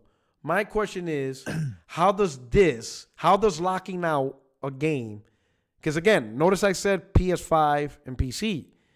This game will not be available on PlayStation 4 day one. So how does locking this game out of the largest segment of your ecosystem something that benefits the battle of the ecosystem? Exactly. Unless right? Unless Sony's not actually fighting the battle of ecosystem. Because if Sony was actually fighting the battle of ecosystem for next gen, then this game would be available day one on PS5, PlayStation 4, and PS Now. Because that's the ecosystem. That's PlayStation ecosystem. Right. That's was it 6 years this gen, right? 6 years, close to 7 years this gen. For what? Yeah. But for since the launching of PS4, like 6 Yeah. years. So That's 6 years in the making. Yeah. So that would make sense. So Going yeah, everywhere. you did right now. Sony, if we're talking about ecosystems, right? Then Sony's strongest arm of the ecosystem is the PlayStation 4. 100 million consoles sold, 90 plus million active users. That is the primary center of the PlayStation ecosystem, right? With eventually the PS5 growing, and then depending on how Sony advertises PS Now, another form of growth for the ecosystem. But the strongest arm is by far PlayStation 4. So how does not putting games on the PlayStation 4 make sense if it's the battle of ecosystems? It doesn't. That's what they're saying. Remember how they're talking about software or services? They're saying that Sony made more money this gen based on services alone. But I'm like, No. y'all missing one vital key to that argument. That's because the PS Plus is required for online. Yes. That's it. Yes, PlayStation Now, because we talked about this a long time ago. Didn't we? PlayStation Now was the #1 streaming service, supposedly. And it was like, yeah, that is true. But again, it was chump change. Their main profit. Yeah, and it was chump change. That's additional. Yeah. Right, that's a chump change compared to PS Now, PlayStation PS Plus, because PS Plus is the requirement, period, just to access. And that's what they're doing. So again, I don't understand why dudes are taking that and flipping that at all into like they're going third party. Yeah. And when it comes to them going third party, again, why would they go third party when they've already told you their main plan was to sell hardware? Their metrics are straight off of hardware. The reason why Microsoft is going straight software is because they changed their whole business. Remember, they don't care about hardware sales anymore. It's about software growth. Remember that? Their whole metrics, that's what it's all about now. They're not caring about hardware. And it's like, Sony's like all about selling the hardware. That's their main profit is PlayStation. So well, it's not so much the hardware itself. Here's the thing. So I'm gonna present you, gentlemen, with and everybody in the chat. We're gonna do a tale of two publishers, right? I'm gonna compare Sony and Activision. We'll compare them two together, right? Mm-hmm. I think it's safe to say, and if you gentlemen disagree, then please state your claim. Pound for pound, Activision, right, on the games they publish, they sell more games compared to Sony's first party in the games they publish. Would you guys agree? Absolutely. That's not even a question. Would anybody disagree? Craig, you there? Well, yeah, I'm here. No, do you agree or disagree with that statement? What's your view? That pound for pound Activision. Pound for pound, yeah. While Activision publishes, they sell more games than Sony's first party, pound for pound. When you look at Call of Duty, Overwatch, Blizzard falls under them. So now you're talking World of Warcraft. They have would we agree? They also have, I mean, hell, Call of Duty sells 20 plus million every single year. 20 plus, easily every year, right? And of course, like so 15 and 20. Yeah, I think a bad year for Call of Duty is like 17 million. Like 7. Yeah, that's like a bad year. That's true. That's like, man, we still buy it. It's like, we're like, my friends want it, so like nobody's playing this shit. Like what? You know? True. All right. And this year didn't it go higher because of the crossplay? Yeah. This year, it's it's ridiculous. It might go even higher. It might be some new. You know, in your launch month when you take over as the #1 selling game of the year, the day you launch, you're selling a lot, right?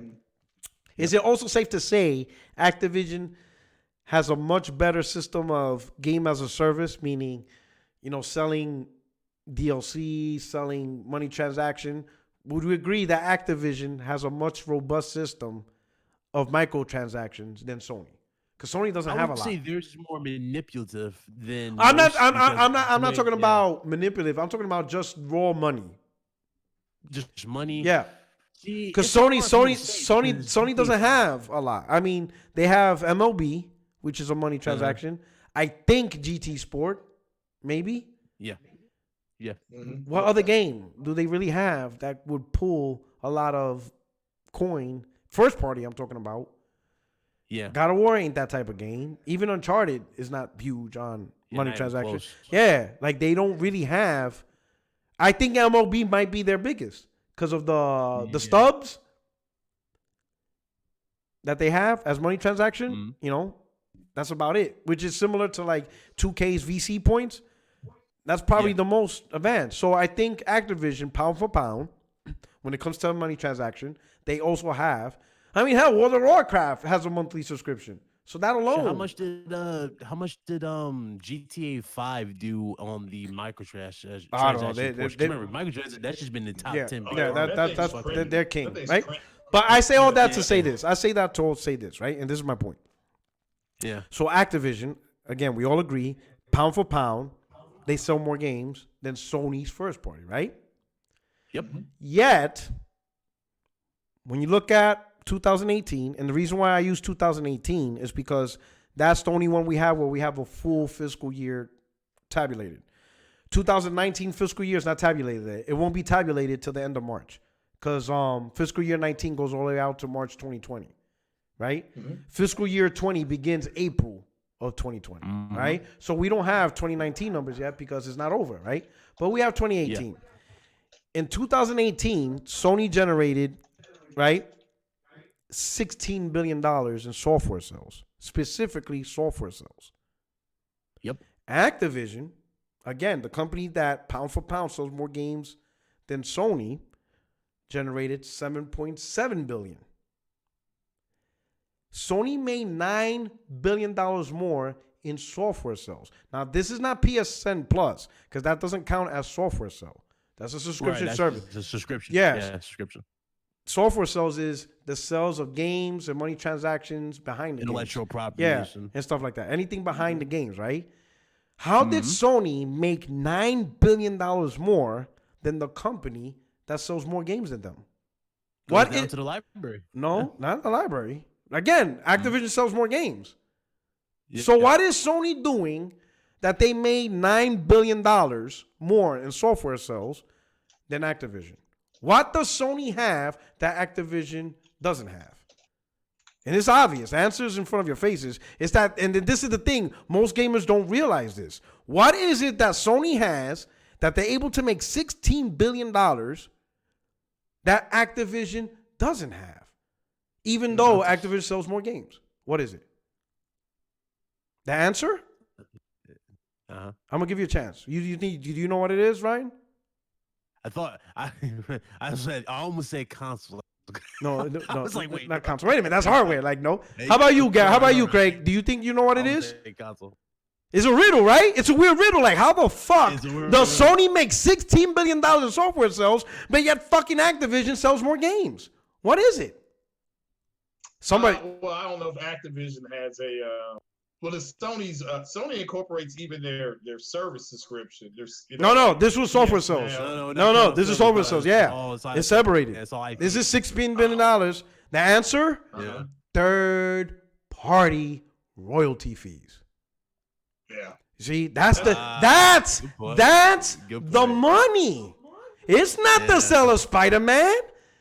When Call of Duty sells, Sony makes money, and Activision makes money, right? But when Battlefield sells, Sony makes money, but Activision doesn't because it's not their game, and they don't sell Battlefield. It's not their game. That's EA's game. When Madden sells, Sony makes money. When Rockstar sells, Sony makes money. Sony makes money when everybody else sells their games through Sony's hardware. It isn't. Everybody keeps saying Sony make money in first party. It isn't the first party Sony's concerned about. If that was the case, they would have never made hardware in the first place. You don't need to build your own hardware to sell your own games. You can sell your own games on other platforms and you could just do what Activision does. You understand what I'm saying? Just make the games and sell them. You don't need to invest billions in your own hardware to sell Spider-Man. Spider-Man would sell on Xbox. It would sell on Nintendo, and it would sell on PC. Sony wants the money from third party. It is so huge that even without games, that they don't have that sells 20 million year over year, they still make more money than Activision in software sales. They make more money than EA. Because their software lead. That's the thing people have to understand. Yeah. Sony's not looking to make more money off their first party. They're looking to make more money off a third party. He who controls third party is king. When Madden sells month to month, Sony says thank you. When Rockstar sells month to month, thank you. When, right now, I think in November MPD, both Call of Duties were in the top 20. Black Ops 4 and Modern Warfare. Sony says thank you, but they can only say thank you if you buy the games through their platform. It has to be done. So if you don't buy it through their hardware, they see no revenue, right? Now, with that said, no matter what you do on PC, you could create Game Pass, you could create PS Now, you could do all this shit. PC will never be a console manufacturer's ecosystem, no matter what they do. That ecosystem is unruly. It has no laws. PC gamers own that motherfucker lock and stock. They totally own that platform. There is nothing Sony or Microsoft can do. It is what it is. You understand what I'm saying? That's why Microsoft, they provide Xbox Live for free to PC gamers. Absolutely free. But yet on their own console that they own, you can't even play Fortnite for free.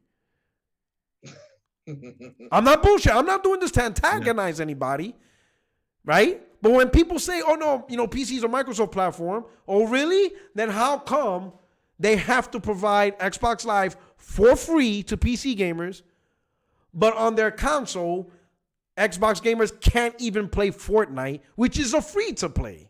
The game is designed to be played for free. It's because one platform belongs to gamers, PC gamers, and one platform is owned by Microsoft. The same thing with PlayStation. Sony owns their console lock and stock. They do what they want. But on PC, they can only do so much, right? And when you're trying to control third party, the best bet to get that third party sales, to get that 30% royalty fee, is through your own hardware. That is where Sony makes their money. It isn't to sell a Spider-Man. Spider-Man has two jobs. Obviously to sell, to be successful, but his number one job is to sell consoles. Because once you put that Spider-Man console in that gamer's hands, after they're done playing Spider-Man, they're going to want to play Call of Duty. They're going to want to play Madden. They're going to want Cyberpunk. They're going to want Jedi. They're going to want Batman. They want all these games. And that's where the real money comes in. That's when Sony's like, yeah, we got them. Yep. You understand what I'm saying? Yeah. That's where the money isn't to sell a Spider-Man. It's what happens after Spider-Man is sold. They can't do that on PC. They could provide PC gamers with Spider-Man, and yes, PC gamers would buy it. Yes, it will sell more, and yes, Sony will make a little bit more money, right? But if gamers decide, you know what? I don't need a PlayStation. I could play Spider-Man on PC, and they transfer to PC. Yeah, they will still buy Spider-Man, but now where they're going to get Call of Duty? They're going to get it from Steam. Jedi, Fallen Order, Steam. Battlefield, Steam. And Sony will miss out on all that.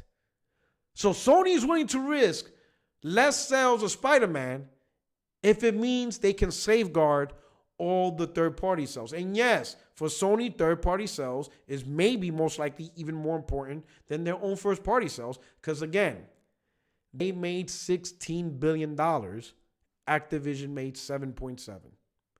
Right. Obviously, it's the third party. That $9 billion difference is third party. That's why puts Sony over the top. It's third party. You see what I'm saying? And yeah, you're right. Correction. COD's on Battle.net. You see what I'm saying? Yeah. It's the battle of third party. Now, Microsoft, I'm going to tell you, Microsoft, they know they lost that battle. They know they lost that battle. They can't beat Sony as the king of consoles and get the most third party sales. So what Microsoft is doing, they're really slick. They're like, hey, this is what we'll do. We're going to put our games on every platform, right? Sure, we're going to put Halo on Steam. And everybody's like, oh, it's consumer friendly. Good job, Microsoft. Now I could just play my games on PC. I don't need an Xbox console. And Microsoft is cool. Yeah, buy Halo Reach. Buy a third party on Steam. But we just want to let you know we're going to put Game Pass on PC too. Just in case. If you like it, you like it, right? So a PC gamer's like, all right, cool. $7 a month, $10 a month. Let me buy, let me subscribe to PC, right? Let me subscribe to Game Pass. Then all of a sudden you see Devil May Cry on there. You see The Witcher 3. Little by little, you start seeing some decent big third-party games on it. After a while, and it's going to happen, right? Especially if you bought Devil May Cry, right, on PC, and then 5 months later it goes on Game Pass, you might say to yourself, well, fuck. If I would have fucking waited, I could have already been playing this on Game Pass. You know what? I'm not going to buy games day one no more. I'm going to wait until it gets on Game Pass. Unless it's like a super big game, like a really, really big game that you have to play day one, right. Like a Rockstar game. Chances are that's not going to be on Game Pass or Call of Duty. Yeah, that's really odd. But let's say like Dishonored 3 comes out. You might not buy that day one no more. You might be like, you know what? Yeah. This might be a Game Pass game. I'm going to wait. Well, guess what Microsoft just did? They control third party via their Game Pass. That's what they're doing. They're not slick. I mean, they're slick. I see what they're doing. They're trying to gain third-party control through a subscription service. You see that a lot. You see a lot of games. A lot of gamers are now saying, they're not buying games day one no more. Only certain games because they're waiting for it to get on Game Pass. Yeah. Game Pass is Microsoft's way of gaining back third-party control. That's just a reality. That's the console's not even prioritized. No, it's not. Xbox then Microsoft exactly. Microsoft transferred the responsibility of the console trying to control third party to now a subscription service to control third party. If they could convince PC gamers not to buy games on Steam because the PC gamers want to wait for Game Pass since they're paying $10 a month, that's controlling third party. That is how Microsoft wants. It's all about the third party. Yeah. My man Lionel B, welcome back. You had two. You missed one. I missed one? Okay. Let me see who's up there. Yeah. Oh, so Sylvia Lehman. Thank you so much. Yeah. Appreciate the $2 super chat. He didn't have a question, but of course I appreciate the support. Thank you so much. You're awesome. And of course, Lionel B, super chat.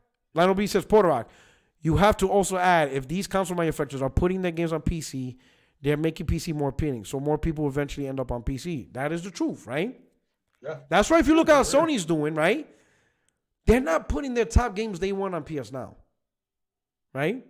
And the games that they are putting that are older, like Horizon Zero Dawn, you got a limited time to play it. And then they pull it out. Like God of War? It's not like the game is still like... It's like in a greatest hit. We've seen this back in the PS2, Jen. Y'all remember back when the PS2, when we had greatest hit selections where the games would be super cheap, but they also have done ridiculously well? Yeah. That's what you're basically seeing with PlayStation Now. That's their way of incorporating the greatest hits selection into that shit. But what's crazy is it's temporary. It's temporary. It's not even permanent. Like, for example... it's not even a permanent thing. They recycle. So for, let's say, God of War, you have 5 more days to play it. If you haven't played it on PC via PS Now, you got 5 more days, because after that it's gone. Yeah, that to me doesn't sound like a company whose strategy is to support these games they want on PS Now. That doesn't make sense. Unless they include like a different version of the subscription. Like, for example, did they change the tier? No, they made it cheaper. Say if you bought this tier. No, they made it cheaper. Yeah, like if they get like a different tier. I'm telling you. Yeah, exactly. If they choose the tier and they go, hey guys, these stay on there if you buy this tier. If you look at Stadia, hardly anybody's on that thing. Nobody's really. They just announced they got achievement support. Yeah, that's fucking hilarious. They already beat something out. Just announced they got achievement. You know what I'm saying? What's hilarious is nobody's really that interested in game streaming. It's very few. It's a minority few. It isn't that big of a deal, right? What people want is dedicated hardware and see the improvements of the games via that dedicated hardware, right? The key for Sony, right, to maintain their dominance in console gaming, right, it's just the same old strategy. Again, when we go to the store and buy a PlayStation 5, one of our questions will not be, are the games still supported on PlayStation 4? Because if it's not, then I don't want the PlayStation 5. No one's going to ask that.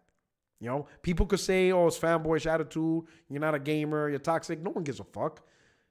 When you're in Walmart, Best Buy, or GameStop, and you're dropping $400 or $500, you don't give a damn what some stranger's saying in Twitter, because they didn't help you earn your money. No one cares what randoms say on Twitter. You care about what you're doing and what you're getting for the money you're paying for, right? And more consumers got through their personal life to justify Game Pass. Yeah. Too. I don't know if you noticed that. They're like, whoa, dude, not everybody got money drops. I'm like, what was this attitude before when you were buying how many fucking Xboxes this gen? Yeah. You cannot tell me. Like, where was yeah. that attitude? Where was that energy? You know what I'm saying? You got this much money to spend on games.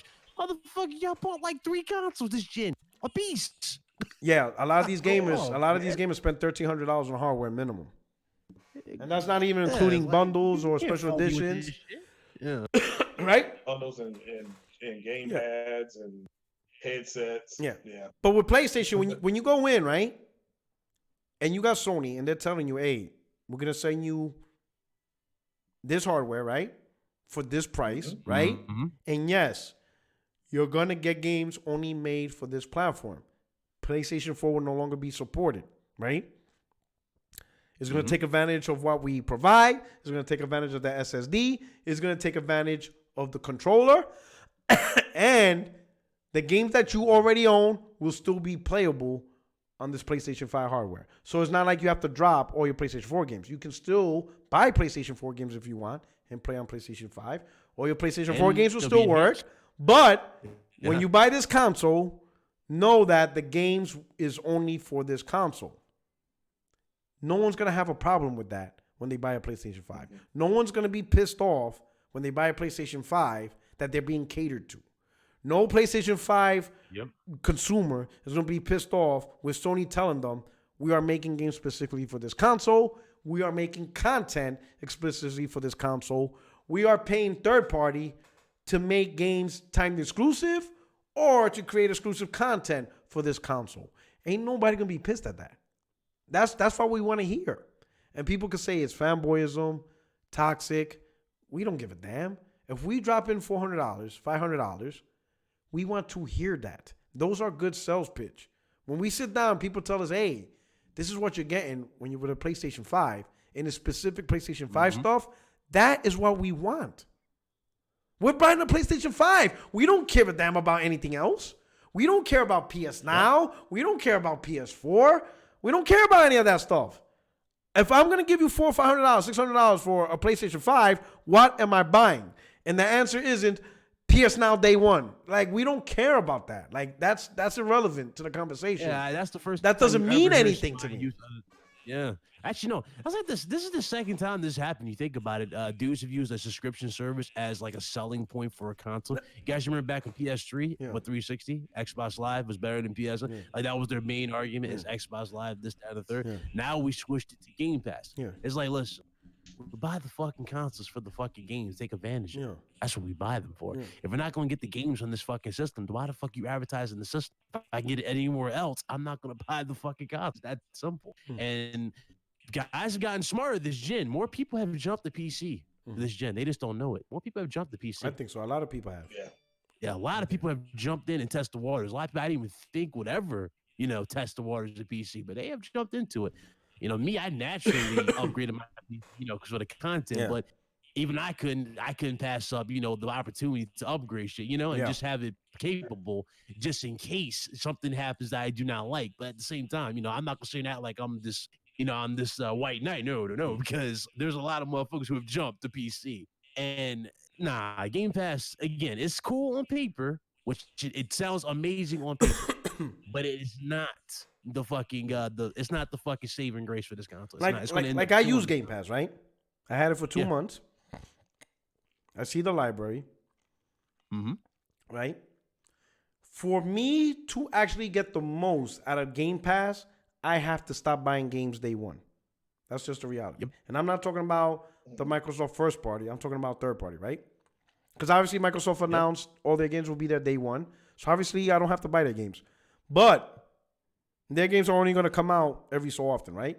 Everything in the middle is third party, right? In order for me to enjoy, like for example, Devil May Cry, I bought that game day one and I played it that week, right? Yeah. To me to enjoy Game Pass, I would have to stop buying games and see if it comes to Game Pass so I could take advantage of the Game Pass. You see what I'm saying? But that's not me. That's not my lifestyle. If I see a game and I want to play it, I'm going to play it that day or that week, whatever, and I'm going to just go buy it. If it comes out on Game Pass 6 months later, that doesn't mean anything to me because I already played it. And I'm not going to go and stop buying games in hopes that it comes to Game Pass so I could get the most out of Game Pass. That's not my play style. I'm not saying Game Pass is bad or not enjoyable for a lot of people. It's just not enjoyable for me because I have to change my way of how I play games then in order to maximize Game Pass. Going on like a whim, a 50-50 chance that could it possibly be on the service you take full advantage of it. I'm not going to do that. Again, you know what I'm saying? That defeats the purpose, that doesn't it? Yeah, I'm not going to do that. I bought a console to play games. I have no issues paying $60 for the games. You know, it's not like it's never been done before. I'm not going to change my style and habits of gaming to cater to a service so I can take full advantage, right? And that's for those other games. The rest of the games, I'm not playing them shits. Because here's the thing I want to tell people. Like, there's shovelware ports at most, which majority of the library is don't care. There is so much trash on that, right? And here's the thing. Here's the thing. I can replace $60, right? $60 is replaceable. I could earn more money. But what I cannot earn is more time. Whatever time I spend is gone, and I'm not getting it back. So when I play a game, right, it's not so much the money I spend on the game. Is it worth my time to play? I'm not going to go through and sift through Game Pass to play games simply because I'm only paying $10 a month. No, my time is more valuable than the actual cost of the games. I want to play compelling games, right? I'm not going to just sift through and play through trash or shovelware simply because I have access to it. Like, I don't care if I have access to it. It's still shovelware. I don't care about that trash. You understand what I'm saying? So many fucking games are they're just not worth it. I don't understand how anybody hypes that. I don't get it. You know, like Simpson Racing or some shit. Like, what is this? Come on. Yeah, if you don't buy games, I mean, I'm not gonna knock anybody's hustle. There could be a lot of reasons. You could have maybe 4 or 5 kids in the house. I can understand from a parent perspective. You got a bunch of kids in the house, 8, 9, 10 years old. You know, obviously, with that many kids, you can't be buying a game each kid every 2, 3 months or every month, every week. I get it. You know, it gets expensive. So you sign up for Game Pass, and all your kids can play a whole bunch of games, and you don't give a damn if they play shovelware. Deal with it. You got 200 games. Play something there. Got it. I completely understand from a family perspective, being able to have your little kids just play that. And then again, a lot of little kids ain't that critical of games. They'll play whatever they could get to play. I got that. I completely understand that. Maybe you're in college. You ain't got time to spend a lot of money on games. Got it. You know? Or maybe you got a new job. You graduate college. I got it. Life happens. Okay? I'm not in that position. I can easily afford my games. It's just for me, Game Pass doesn't do anything for me. The fact that it's $10 a month doesn't mean anything. McDonald's has a value meal. Doesn't mean I'm going to stop going to steakhouses. It's just how it is. That's true. You know, just because McDonald's just because I could get a 4-piece McNuggets for 99 cents doesn't mean I'm not going to take my wife out to Ruth Chris Steakhouse. It would appear that we angered somebody. Games are saying, why would you guys not want a Game Pass to be a thing? Here's the thing. Nobody's arguing that we don't want Game. We don't want that shit to be the priority at all for Microsoft. No. Microsoft, here's the thing. Microsoft back in, let's be realistic here. Back in the PS region, when Microsoft legit brought the fire, that pushed Sony to drop nothing but just bangers. You remember that shit? The standard was theirs. So Microsoft had their foot on Sony's neck, and they were pushing shit out left and right. That was just, you know what I'm saying? Yeah. It was crazy. We don't have that with Microsoft no more. We have this Microsoft that's too nonchalant. Perfect example, Gears of War, right? Yeah. Gears of War pushed Naughty Dog to make their own third-person cover shooter. Because of that, we got Uncharted. Exactly. Naughty Dog wanted to compete. Naughty Dog wanted to compete with Epic. And they raised their bar up. And because of that, we got Uncharted. Yeah. That's all about having higher standards, man. You know what I'm saying? You have higher quality, you get higher standards. And that's the thing. To flip the script. Microsoft's standards are not even there. Yeah, to flip the script, Phil, in the beginning of the gen, like in the middle of the gen, told people single-player games like Horizon Zero Dawn and Zelda don't have the impact anymore. But what do you see now Phil's doing? He's getting more single-player games. Why? Yeah. Because Sony's success in single-player games. Phil had no choice but to adapt. Yeah. You know? So he said, it doesn't have the impact, but look at all the things he's doing trying to get single-player games onto the platform. That's what competition does. You understand what I'm saying? Yeah. Competition does that. Hey, Lionel B, thank you for the super chat. He says, they ain't making no money with Game Pass. If I was Sony, I would continue doing what they are doing and let Game Pass bleed Xbox Drive. So right now, Microsoft, I don't know about their money right now. But like I said, with Microsoft and Game Pass, that is their way. That is their new way to try to control third party. Because they're not going to control third party or get the majority, the lion's share of third party via their console. Because the console don't sell that much. And it's not global. So they can't do it. The next Xbox is not going to be the highest selling console. But with Game Pass, that could be their way to control third party, because the more gamers that sign up for Game Pass, the less over time they'll be inclined to buy games on other clients or other consoles or other devices and just wait till it shows up on Game Pass. That's their way. That's facts, there, Salty. That's facts.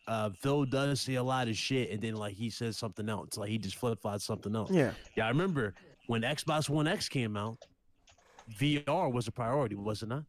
He did mention said it. He said VR was a big priority. high fidelity The VR. Xbox One X would take full advantage of full fidelity VR, like Oculus and shit like that. Yeah. Did we ever get that? No. And here's the VR's thing. not our thing. And here's the thing. Some gamers will talk about that, right? And say, it's because it's niche, whatever. It has nothing to do with niche. Because it's $1 billion industry.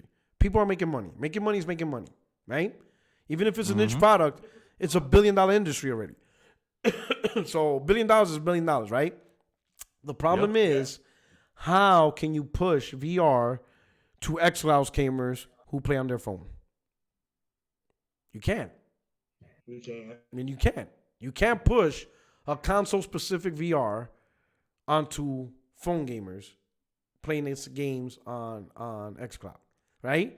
Yeah. Microsoft has to do things that cater across the whole spectrum.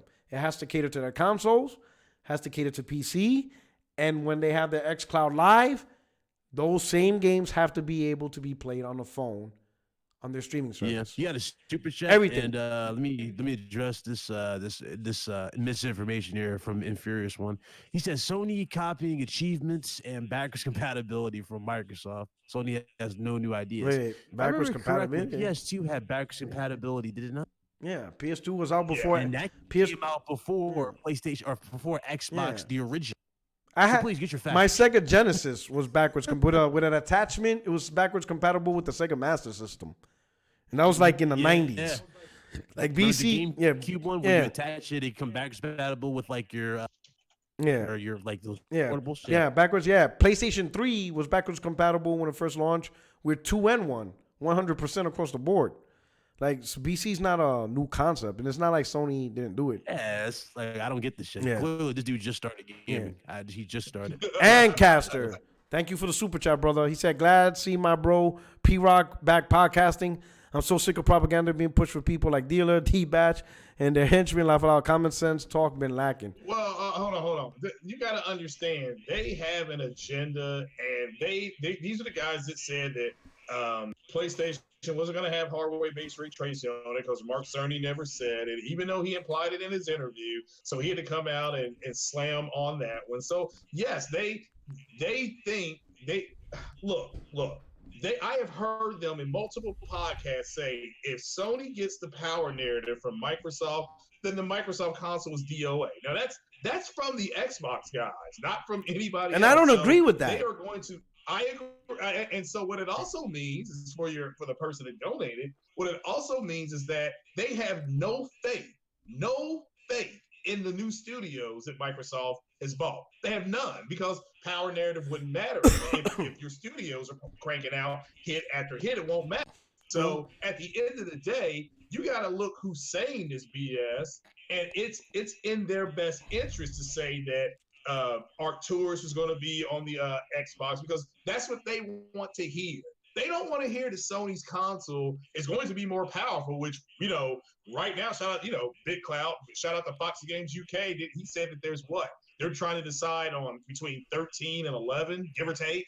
Yeah. Give or I was take. laughing at all this shit. And I'm the like, reality is, Yeah, that's fine. and the reality is, those conversations are so misguided at every level. Like, for example, here's the point, because everybody, a lot of people talk about that Sony's success was because in the beginning they had the power narrative, right? And people don't understand to this day. For example, does anybody compare the Toyota Camry to a high-end BMW or Mercedes or Audi?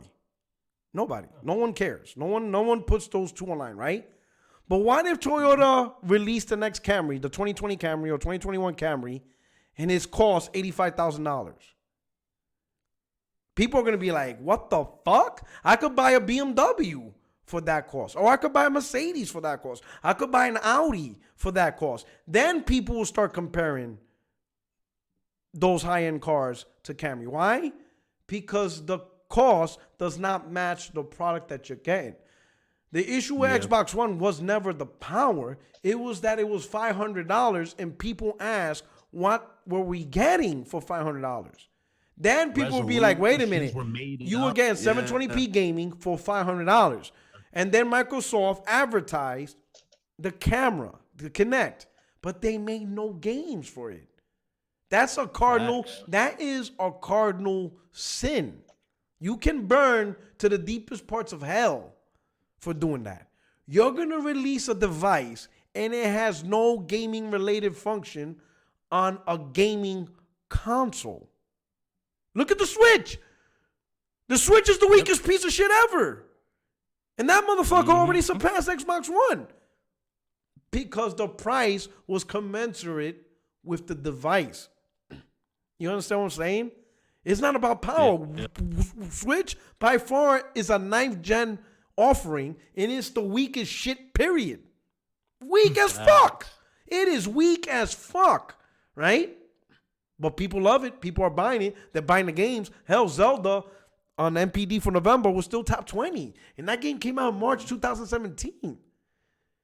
It wasn't the power. Like, no one has an issue with a Toyota Camry. When was the last time people ragged on a Toyota Camry? No one does. But make that motherfucker cost $85,000 and see how fast people will thrash it. It was the price. You understand what I'm saying? The thing with all this conversation that I'm saying about is the real important part of the conversation. Like, let's say if Xbox weaker, that wouldn't kill the console. What kills consoles is lack of games, right? Yep. And not the general, literal sense of the word. Because, yeah, you're always going to have Call of Duty. You're going to have Madden. You're going to have 2K. Yeah, yes, Call of Duty, you're going to have those games, all right? But when you buy a console with a specific name, there is something associated with that name that you expect. Like, for example, if Sega, let's say out of the blue, announced, we're releasing the new, we're getting back into console. We're going to release the Dreamcast 2 in 2024. No one is expecting, even though let me phrase it. When people would get excited over that announcement, it isn't because there's another console that can play Call of Duty. That's not the excitement. People are going to expect, damn, what games is Sega going to bring back? Are they going to bring back Altered Beast? Is there a new Golden Axe? Oh, man, Phantasy Star. They're going to start talking about the exclusives. It's not, oh, wow, another Call of Duty machine. Sign me up. That ain't it. If Sega were to announce a new console, everybody's going to talk about what Sega games is going to be released. That's what makes games successful. It's the games. It's the games that's identified with the product. When you hear Xbox, it's Xbox games. When you hear PlayStation, it's PlayStation games. And when you hear Nintendo, it's Nintendo games. It isn't just a Call of Duty machine or another version of Madden, whatever. No one cares about that. Madden's Madden. Great. You played it. Yippee. Call of Duty. Oh, yeah. Whatever. Right? But when you hear games like Halo, which used to be strictly associated with Xbox, or Uncharted, or Zelda, that is what brings, the success of a console. You understand what I'm saying? You have to cater to your core, because when people buy these products, right, I promise you, When they walk into a store and we buy a PlayStation 5, no one gives a fuck about PS Now or PlayStation 4. No one's going to care about anything else. When we see a PlayStation 5, what does this box do?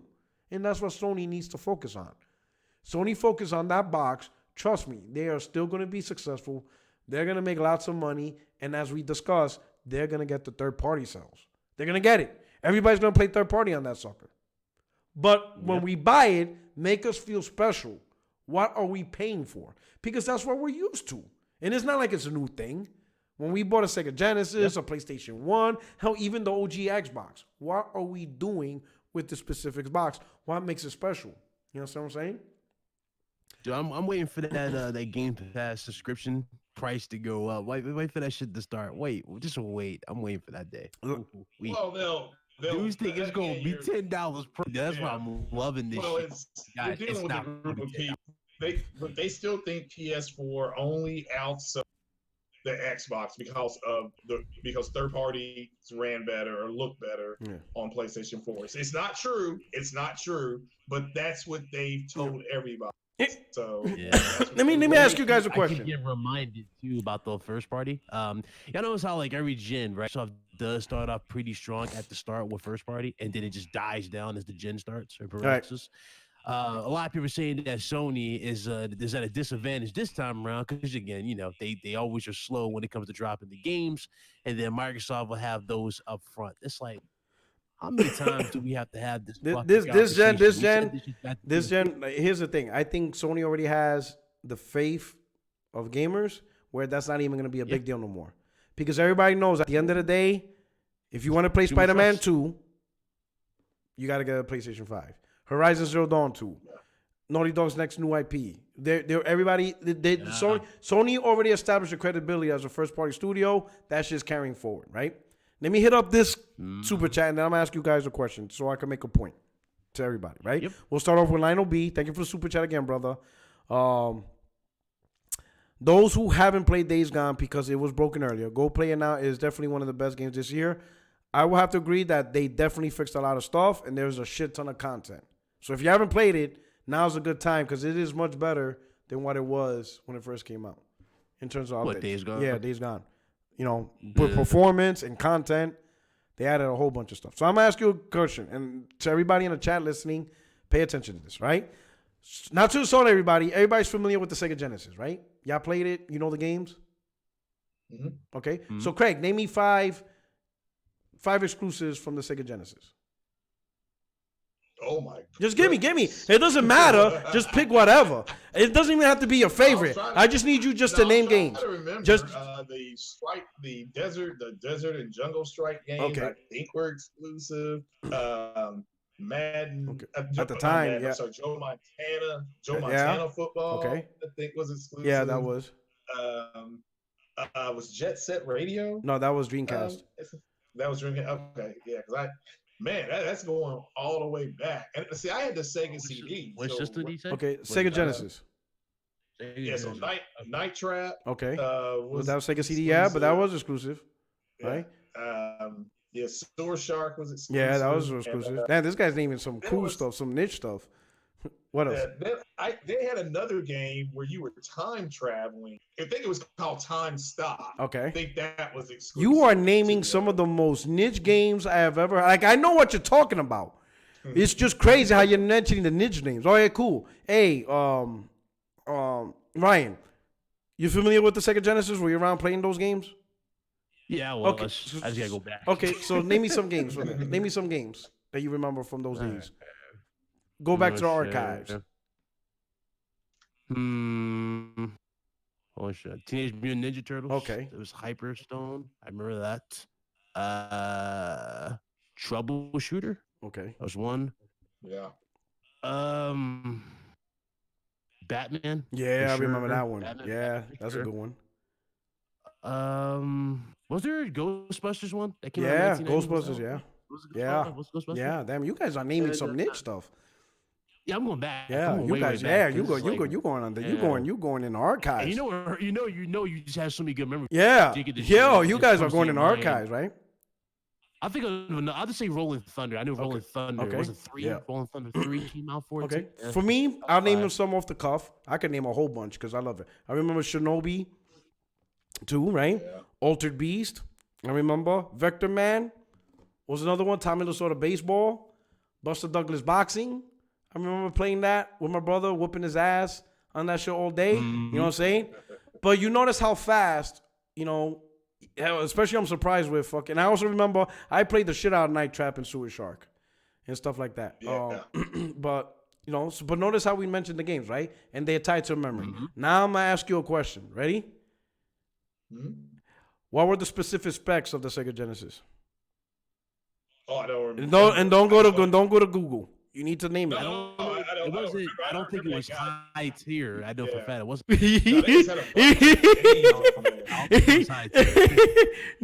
Can you even think? Can you even begin to even think what the CPU speed was? Like this shit was low. Like, but you can't even. But we have no idea. Yeah. And the point what I'm trying to make is because no one gives a fuck. No one remembers Power when it's all said and done. Every console that comes out, people remember games, not the CPU specs behind it. No one remembers. You see what I'm saying? People look at Craig. He remembers some of the niches games. I'm like, man, Craig's really. And out of all people, you would be. I thought you guys were gonna mention at least Sonic. I'm surprised that didn't even come out. Nah, man, I was all gaming. Yeah. Oh, remember it was an ultimate. What was the fighting game? Yeah. They had something called the Ultimate Fight. They had Ultimate. It was like Pit Fighter. They have Pit Fighter. Eternal. Pit Fighter. Eternal. There was another one. Yeah. I also used to like Last Battle. I played the shit out of Last Battle. Yeah, Last Battle. Oh, you know what I'm saying? Yeah. But we remember these games. But if somebody were to ask me how much RAM memory the Genesis had, I'd be like, you know what? I don't think I ever knew. I would have to go to Google to find that out. I have no idea. I have no idea what powered. Yeah. I know it was 16-bit, and that was only because of the commercials. And it said it on top of the case, 16-bit, but that's about it. Yeah. I couldn't tell you the processor. I couldn't tell you the GPU or the RAM. I couldn't tell you any about that stuff. I have no idea. Yeah. Well, I think it had like 60. It either had like 56 Bro, I remember or 60 playing fucking bytes. I mean, it was long. Genesis. I remember that shit. Remember, somebody in the chat said blast processing, and that's because of the commercial against Nintendo. Yeah. We got blast processing. What the fuck does that even mean? I don't know. Nobody gave a fuck. It was Oh all- shit! I guess Sonic. Yeah, Sonic. Yeah, that's what I'm saying. I'm surprised you guys didn't say that. But and look, and everybody's in the chat is mentioning Golden Axe. You know, Streets of Rage. Yeah, that's a classic. Everybody's yeah. Altered Beast. Everybody's mentioning games. Moonwalker. Oh, I played the shit out of Moonwalker.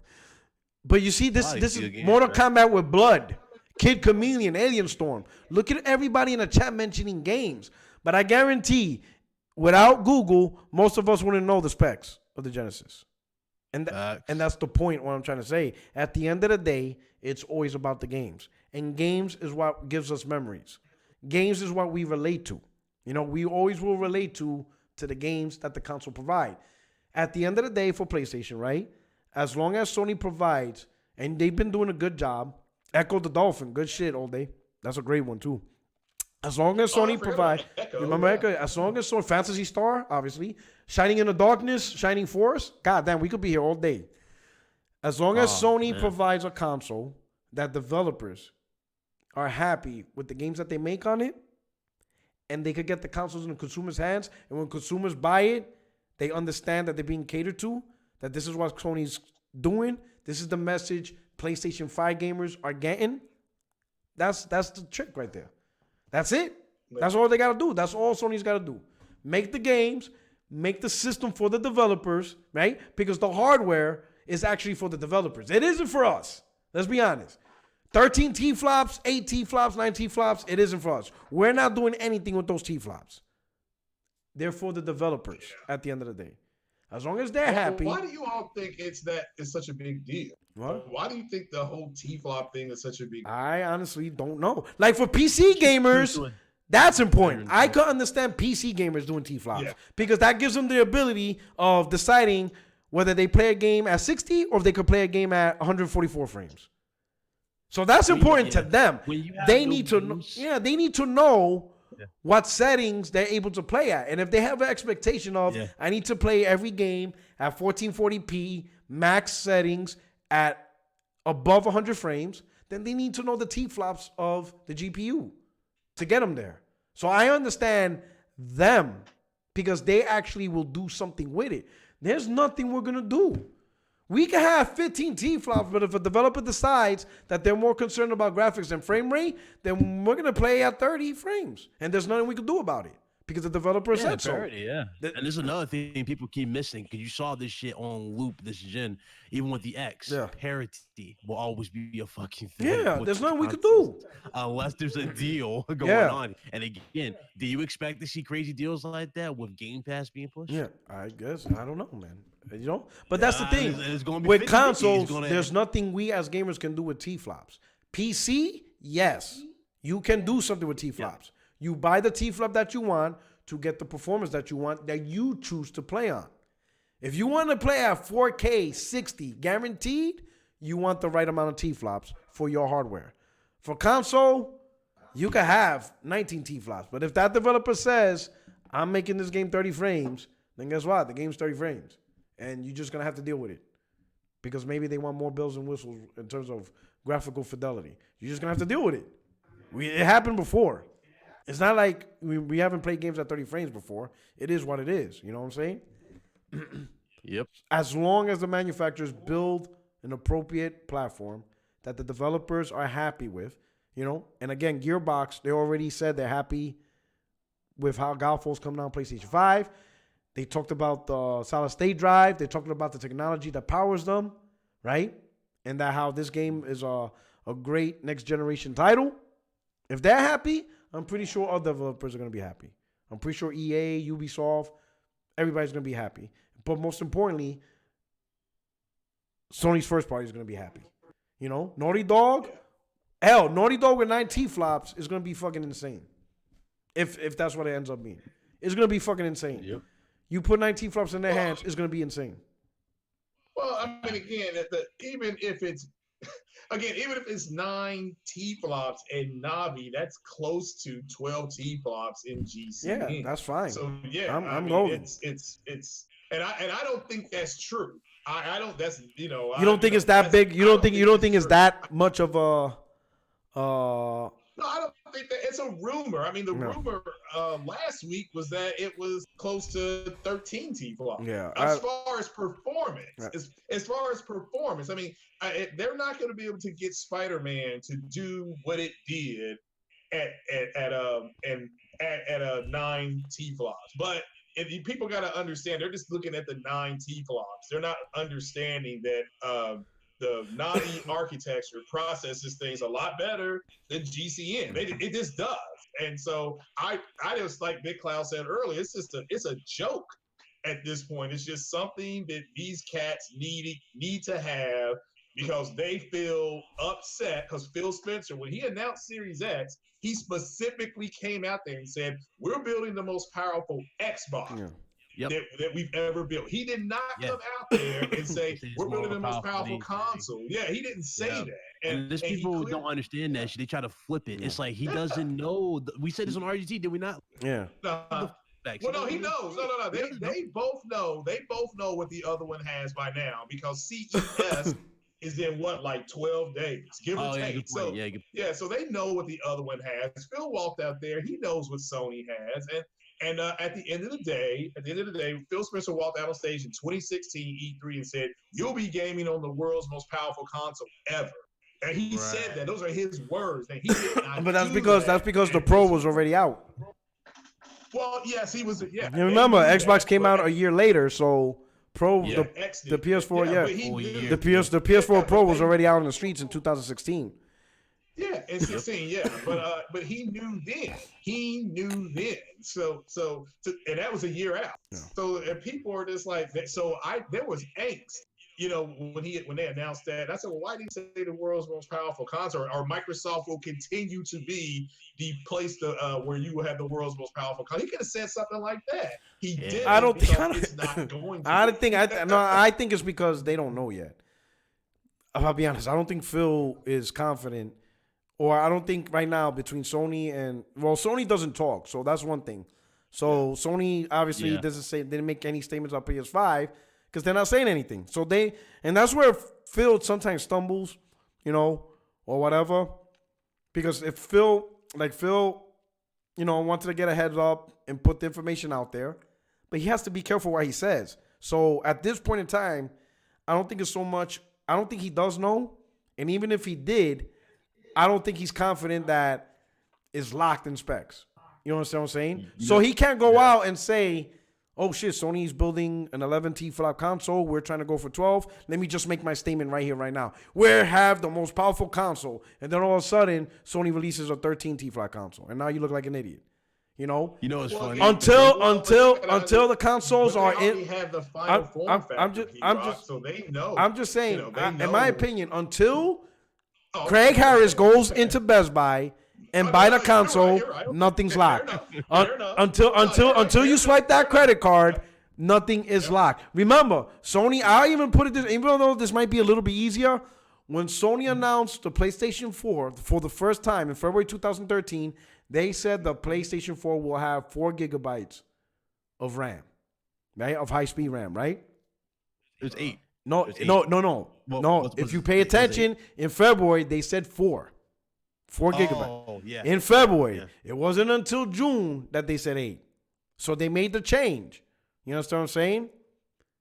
What I'm saying is, until that product is in stores, in the consumer's hands, nothing is locked. And here's another thing, and this is what I will tell you.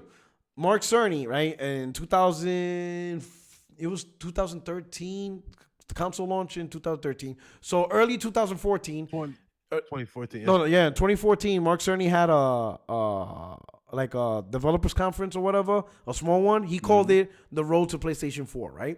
He called it the Road to PlayStation 4.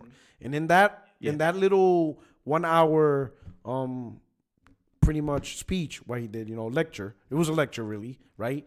Of how Sony went from PC to x86, how he advised them and stuff like that, and the type of architecture they're gonna do. PlayStation actually had 2 built functional PlayStation 4s that were completely different from one another. 2 fully ready to go models, right? And he talked about one model was pretty much just like the Xbox One, which is you had for their version EDRAM, so they were doing specifically what Microsoft was doing, where everything was flowing through the EDRAM, except theirs was one, I think he said 1 peta or 1 terabit of bandwidth, much more bandwidth than what the Xbox One has. So he presented them this, and that was actually what he was advocating for. He was advocating for that architecture because he thought that with EDRAM, with 1 terabyte of bandwidth, was going to blow people's mind, right? And then he presented the PS4, that is the one we have, which is just unified 8 gig of memory, right? And he showed it to third-party developers and the first-party developers. And like, hey, which one you want? And everybody pointed to the unified 8 gig. And he's like, what the hell? And he said in the speech, and you should read it. If you haven't said it, it's a great thing to learn how this guy thinks, right? It's called The Road to PlayStation 4. And he was surprised nobody wanted this. Like, none of them. EA, Ubisoft, nobody wanted EDRAM. They wanted just slower. Yeah, doesn't matter. No, it's 1 terabyte of bandwidth, right? What he said about it didn't matter how much. They wanted a simple uniform. So I knew after seeing that Xbox One is in trouble because they use SD-RAM, which is actually slower and less, right? So I was like, man, if these guys didn't want this, there's no fucking way they could be happy with Xbox One then, right? Because Microsoft went with a more cheaper option when it came to that type of RAM. They went with SRAM, while Sony was gonna go with ESRAM, right? Or EDRAM. Microsoft went ESRAM, right? So I knew from that 1 hour thing I knew Microsoft was in trouble, but whatever. The point I'm saying to this, from that 1 hour speech, Sony built 2 separate consoles with 2 different architectures at 2 different speeds. You understand what I'm saying? I say all that to say this: nothing is locked until the console is sold and they're finalized. Yeah. For all you know, Microsoft and Sony have multiple different versions, and they went to the developers because that's what they do. They have different versions. They'll go to developers, which is the one y'all want, and this is what we're gonna focus on. So neither company could argue, hey, we have built the world's most powerful console. That is an advertisement for after the fact. When the consoles are revealed and they're shipped to stores, that's when they could brag. Hey, we have the world's most powerful console because this Yeah. one's out, ours is out, and based on the specs, we're better. And that's just a conversation we'll learn for November on who released the most powerful console. Because when you think about it, Sony does have 2 form factors now. yeah, It's just a matter of which one cools the best. yeah, I think cooling will be a big part. But that's really it. And when you think about it, right, the narrative, even with PlayStation 4 and Xbox One, the narrative of most powerful wasn't really done at E3. In fact, the narrative at E3 2013 was more about always online. So E3's in June, right? No one was really talking about power. No one was really talking about power in July. I agree. No one was really talking about the power narrative came to hold after the console's released. Once the console's released and everything was certified, that's when people were like, okay, what the hell's going on? And then also price took the place. I say all that to say this. Powers will be solidified come November 2020. That's when, that's it. It's locked. The consoles and platforms are in stores. There's no going back. It's done. Maybe June, July. Shit, do you remember what he said about PlayStation 3 during that interview? I know you're talking back like he was talking about the history. The PlayStation 3 before he went with cell architecture. It was going to be like a beefed up PS2. You remember that? It was going to be easier PS2, but it was buffed up. But they was like, nah. He's like, let's try cell. But he didn't think it would be $600. That's what he fucked up. He miscalculated. And he was like, okay, there's no room for a PS4, going forward. And he's like, okay, he thought that through. And I know it's when the Xbox Series X was shown, he pulled out a notepad. I don't know if you saw him in the front row when they showed the game and Phil was talking. He was sitting there writing shit down. I was like, what's he writing down? It's like, he learned some shit. Maybe the form factor. I don't know. I mean, this dude's he graduated high school like at 15. He's like a brainiac. So, certified genius. Okay. Let me get a super chat. My man Carlos Crespin. Thank you for the super chat. He says PS does have more power than Xbox. It's Mindshare. Mindshare is a powerful tool. I don't even know what that is. That says that you can't make up your own damn. No. So that's what it sounds like. Mindshare is Mindshare is what the consumer feels is the better brand value. You know what I'm saying? Right. Okay. Well, that's simple. Right now, whichever one is look, women, the wife generally it holds the purse string. So whichever one, and look, I saw this happen in 2014. I was at GameStop. Don't ask me why, but a woman walked in there with her child, and she asked the GameStop rep, "What's the difference in the PlayStation 4 and the Xbox?" This is the Xbox One. And the guy said, well, they both play Blu-ray. They both play Blu-ray. They both have streaming on there. You're capable of streaming different things on there. And they both play games. And she specifically said, why is one $500 and the other one $400? Yeah. And at that point, the guy really couldn't say anything. Exactly. So she bought the one that's $400. Yeah, that's one. Yeah, and that's what's going to happen. That is one aspect. The price is one aspect. Yeah. I think with this gen, though, there's going to be more stuff. I think people are going to remember is PlayStation because there's a lot of people that were surprised that Spider-Man was on Xbox, because not everybody is on Twitter or watch YouTube videos. Some people are just, they just go into the store and they learn for the first time what's out, right? So when people walk to the store, and people see Spider-Man on the walls, commercials, and they go in, they be like, hey, I want to buy Spider-Man. And then they see his PlayStation 4 and they're like, no, I got an Xbox. And then the GameStop retailer has to tell them, no, this is PlayStation 4 only.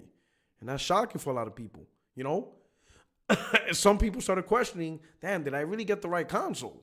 Because I see Spider-Man. And then they see the commercial of God of War. And they're like, fuck, the fuck am I doing on my console? Like, I could play Call of Duty on the PlayStation 4. Sometimes, a lot of people, the best version doesn't really matter. What matters is, if I want to play this game, can I play it? And if the answer is no, a lot of people start to question, the casuals, did I get the right console? You know what I'm saying? If I keep asking about this game, and the people keep telling me, no, that's a PlayStation. No, that's PlayStation. No, that's PlayStation. After a while, you're going to be like, you know what? I need a fucking PlayStation. You know what I'm saying? Hey, P-Rock, I put something in the Discord there. I don't know if you can share. Let me see. I wanted people keep asking, what the difference is in the GCN architecture versus Navi. And this is, I took this from, I don't know if you can share it or not. Yeah, I could put it on the screen to me. Okay. Yeah. I just want people to see this. Yeah, I have to from last download it. Yeah. year, so people can see RDNA architecture, how it's performing against GCN architecture, which is what we're playing now. My understanding is that the Xbox and the PS4 are both in type the GCN count as far as the way things are calculated, speed, everything, T-flops. Once you see this from last year, this is stuff that AMD showed last year, almost a year ago at CES. Once you see this picture, you'll understand what the performance versus power.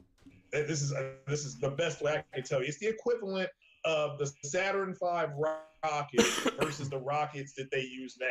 The Saturn V rocket is bigger. It's still one of the biggest rockets, arguably. I think it's still the biggest rocket ever. This guy's still talking about and rockets. It burns them. Yeah. Now the rockets they have now are lighter and burn less. So what happened? They still have to go through the same atmosphere. It's just they're more efficient now. So once he puts this up on the screen, you'll see the efficiency of Navi's architecture. Right, hold on.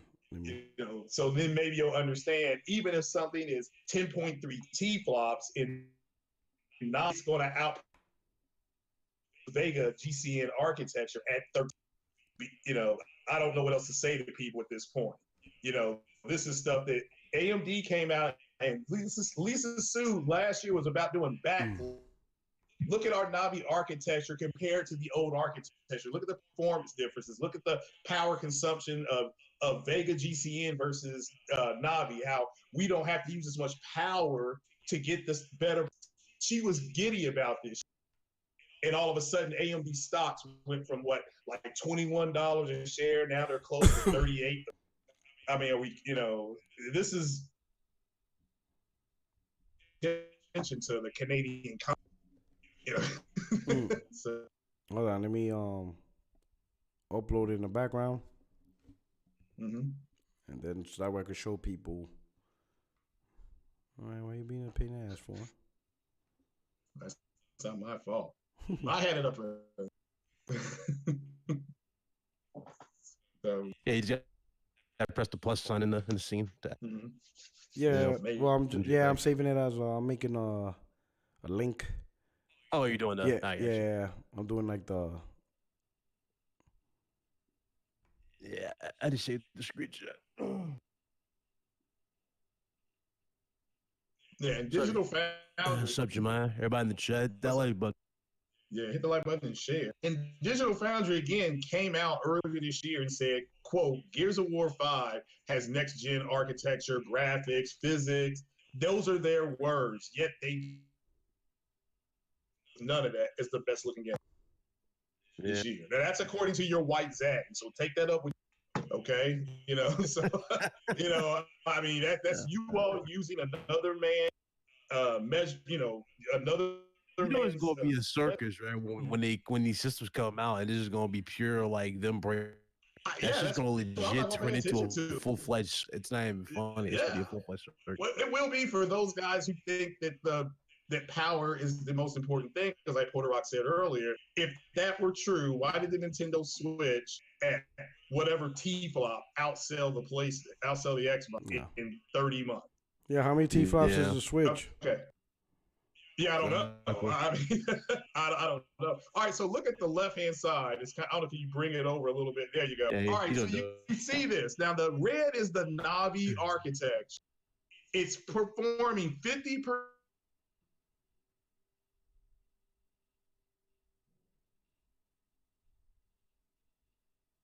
Okay, so all these people, you don't understand this, that's fine, but they don't have, AMD has figured out a way to get better efficiency out of this card than they did with their old GCN Vega and is it the Radeon 7? All that brute forcing, they're not doing that anymore. So that's why this is such a big deal for AMD. So I hope this helps people. And you all can go back and look at CES last year when they announced this shit. Okay, you can go to PC Benchmark, which is it ain't a fanboy site. It's just, and you put in the Vega GCN, and then you put in the Navi 5700 XT or whatever it is, and you look at how the Navi architecture is outperforming, okay, the GCN architecture, even though the Vega has more. So how can somebody explain that to me? All you clowns out there, explain that to me. Why is something with less T-flop outperforming something with greater T-flop? Mm-hmm. Based on your own bullshit you push, that should not be happening.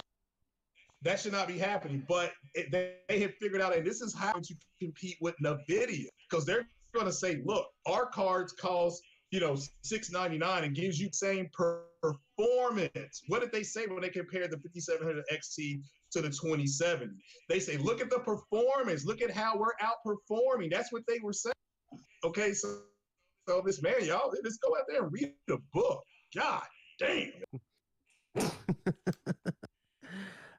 I'll tell you, man. It's like I said, it's gonna be a full-fledged circus when the fucking system. Yeah. Well, it won't be from my podcast. I'll be like, man, that's else. Bro, I'm gonna be dead.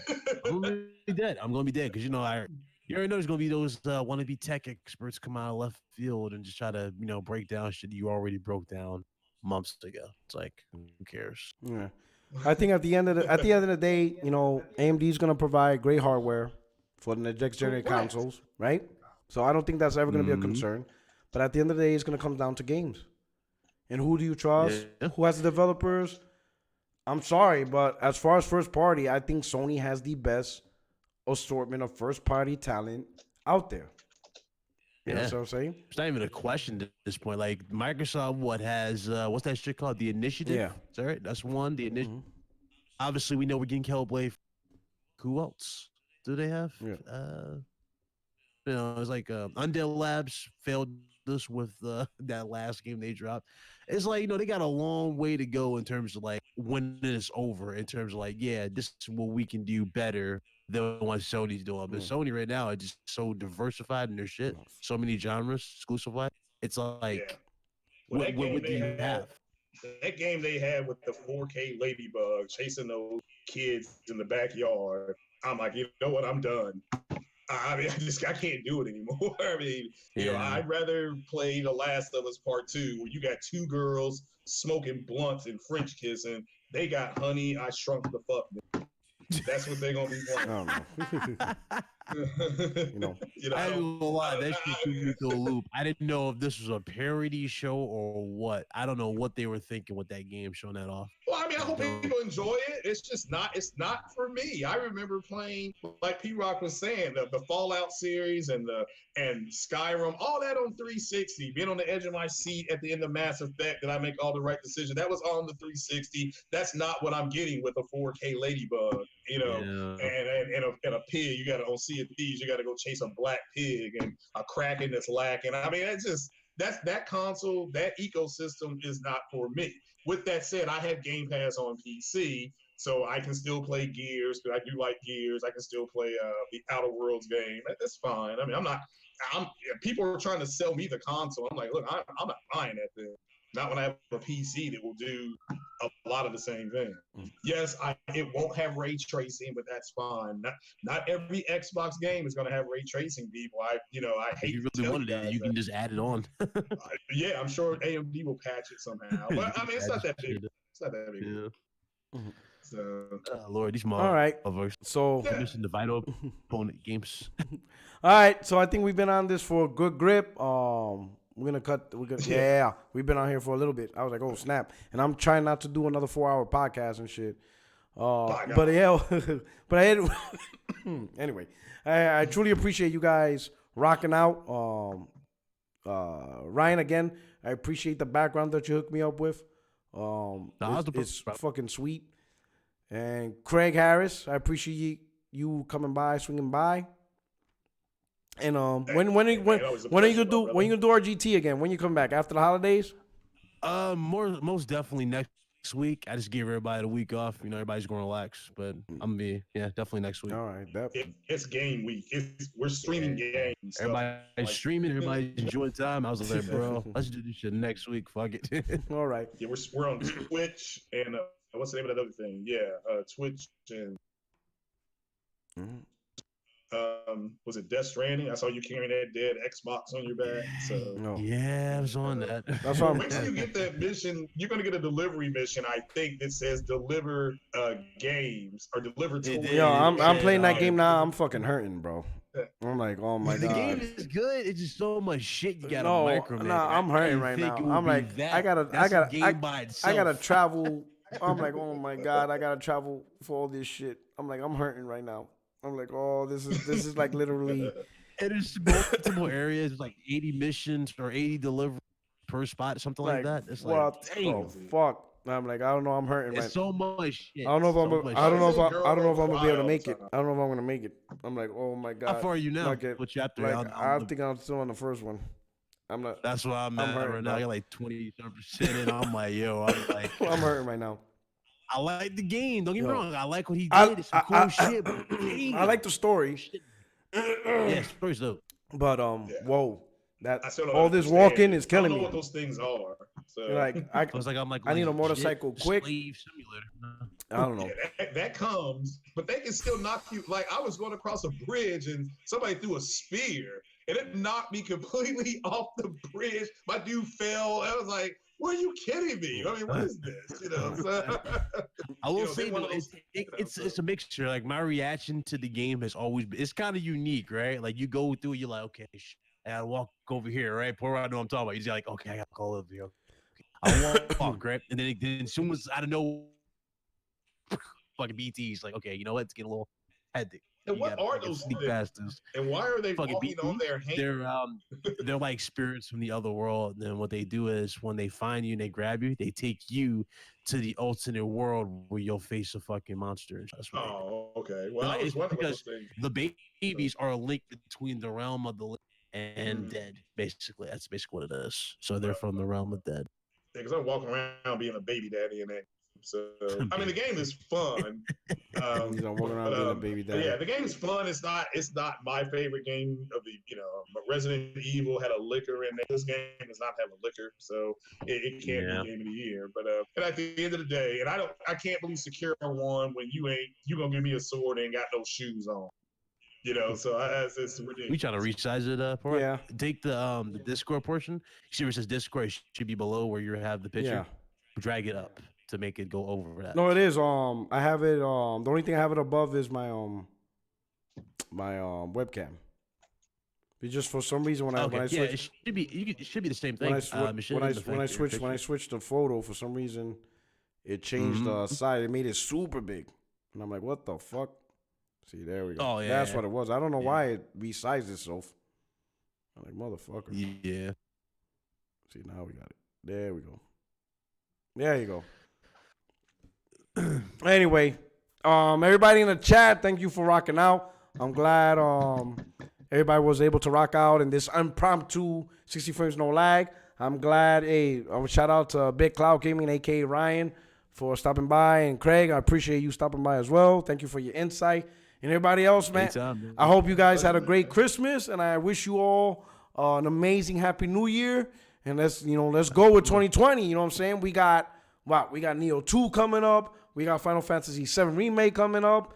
The Last of Us coming up. Yeah. Summers, Ghost of MLB. Tsushima, MLB. Man, there's a lot of games coming. shit, Iron Man Cyberpunk. VR. Resident Evil 3. Shit. Yeah. Resident Evil 3. So much shit. And then you got new consoles. Oh, my man, it's God. going to be a crazy year for 2020. Bro, you're Yo, fucked. 20 You're fucked going to the next Yo, year. 2020, your pocket's going to be, 2020 is taking your money. Period. Yeah. All right? And I Pockets gotta crying get that. I gotta already. get that 5700 XT. Oh. So I'm hurt. I'm gonna be PO. I'm not even upgrading shit next year. See, I'm holding out on There you go. upgrading the PC. That's gonna be last. I don't even need to upgrade No. shit yet. All right, this is your boy Porter Rock 77. Your only friend is you.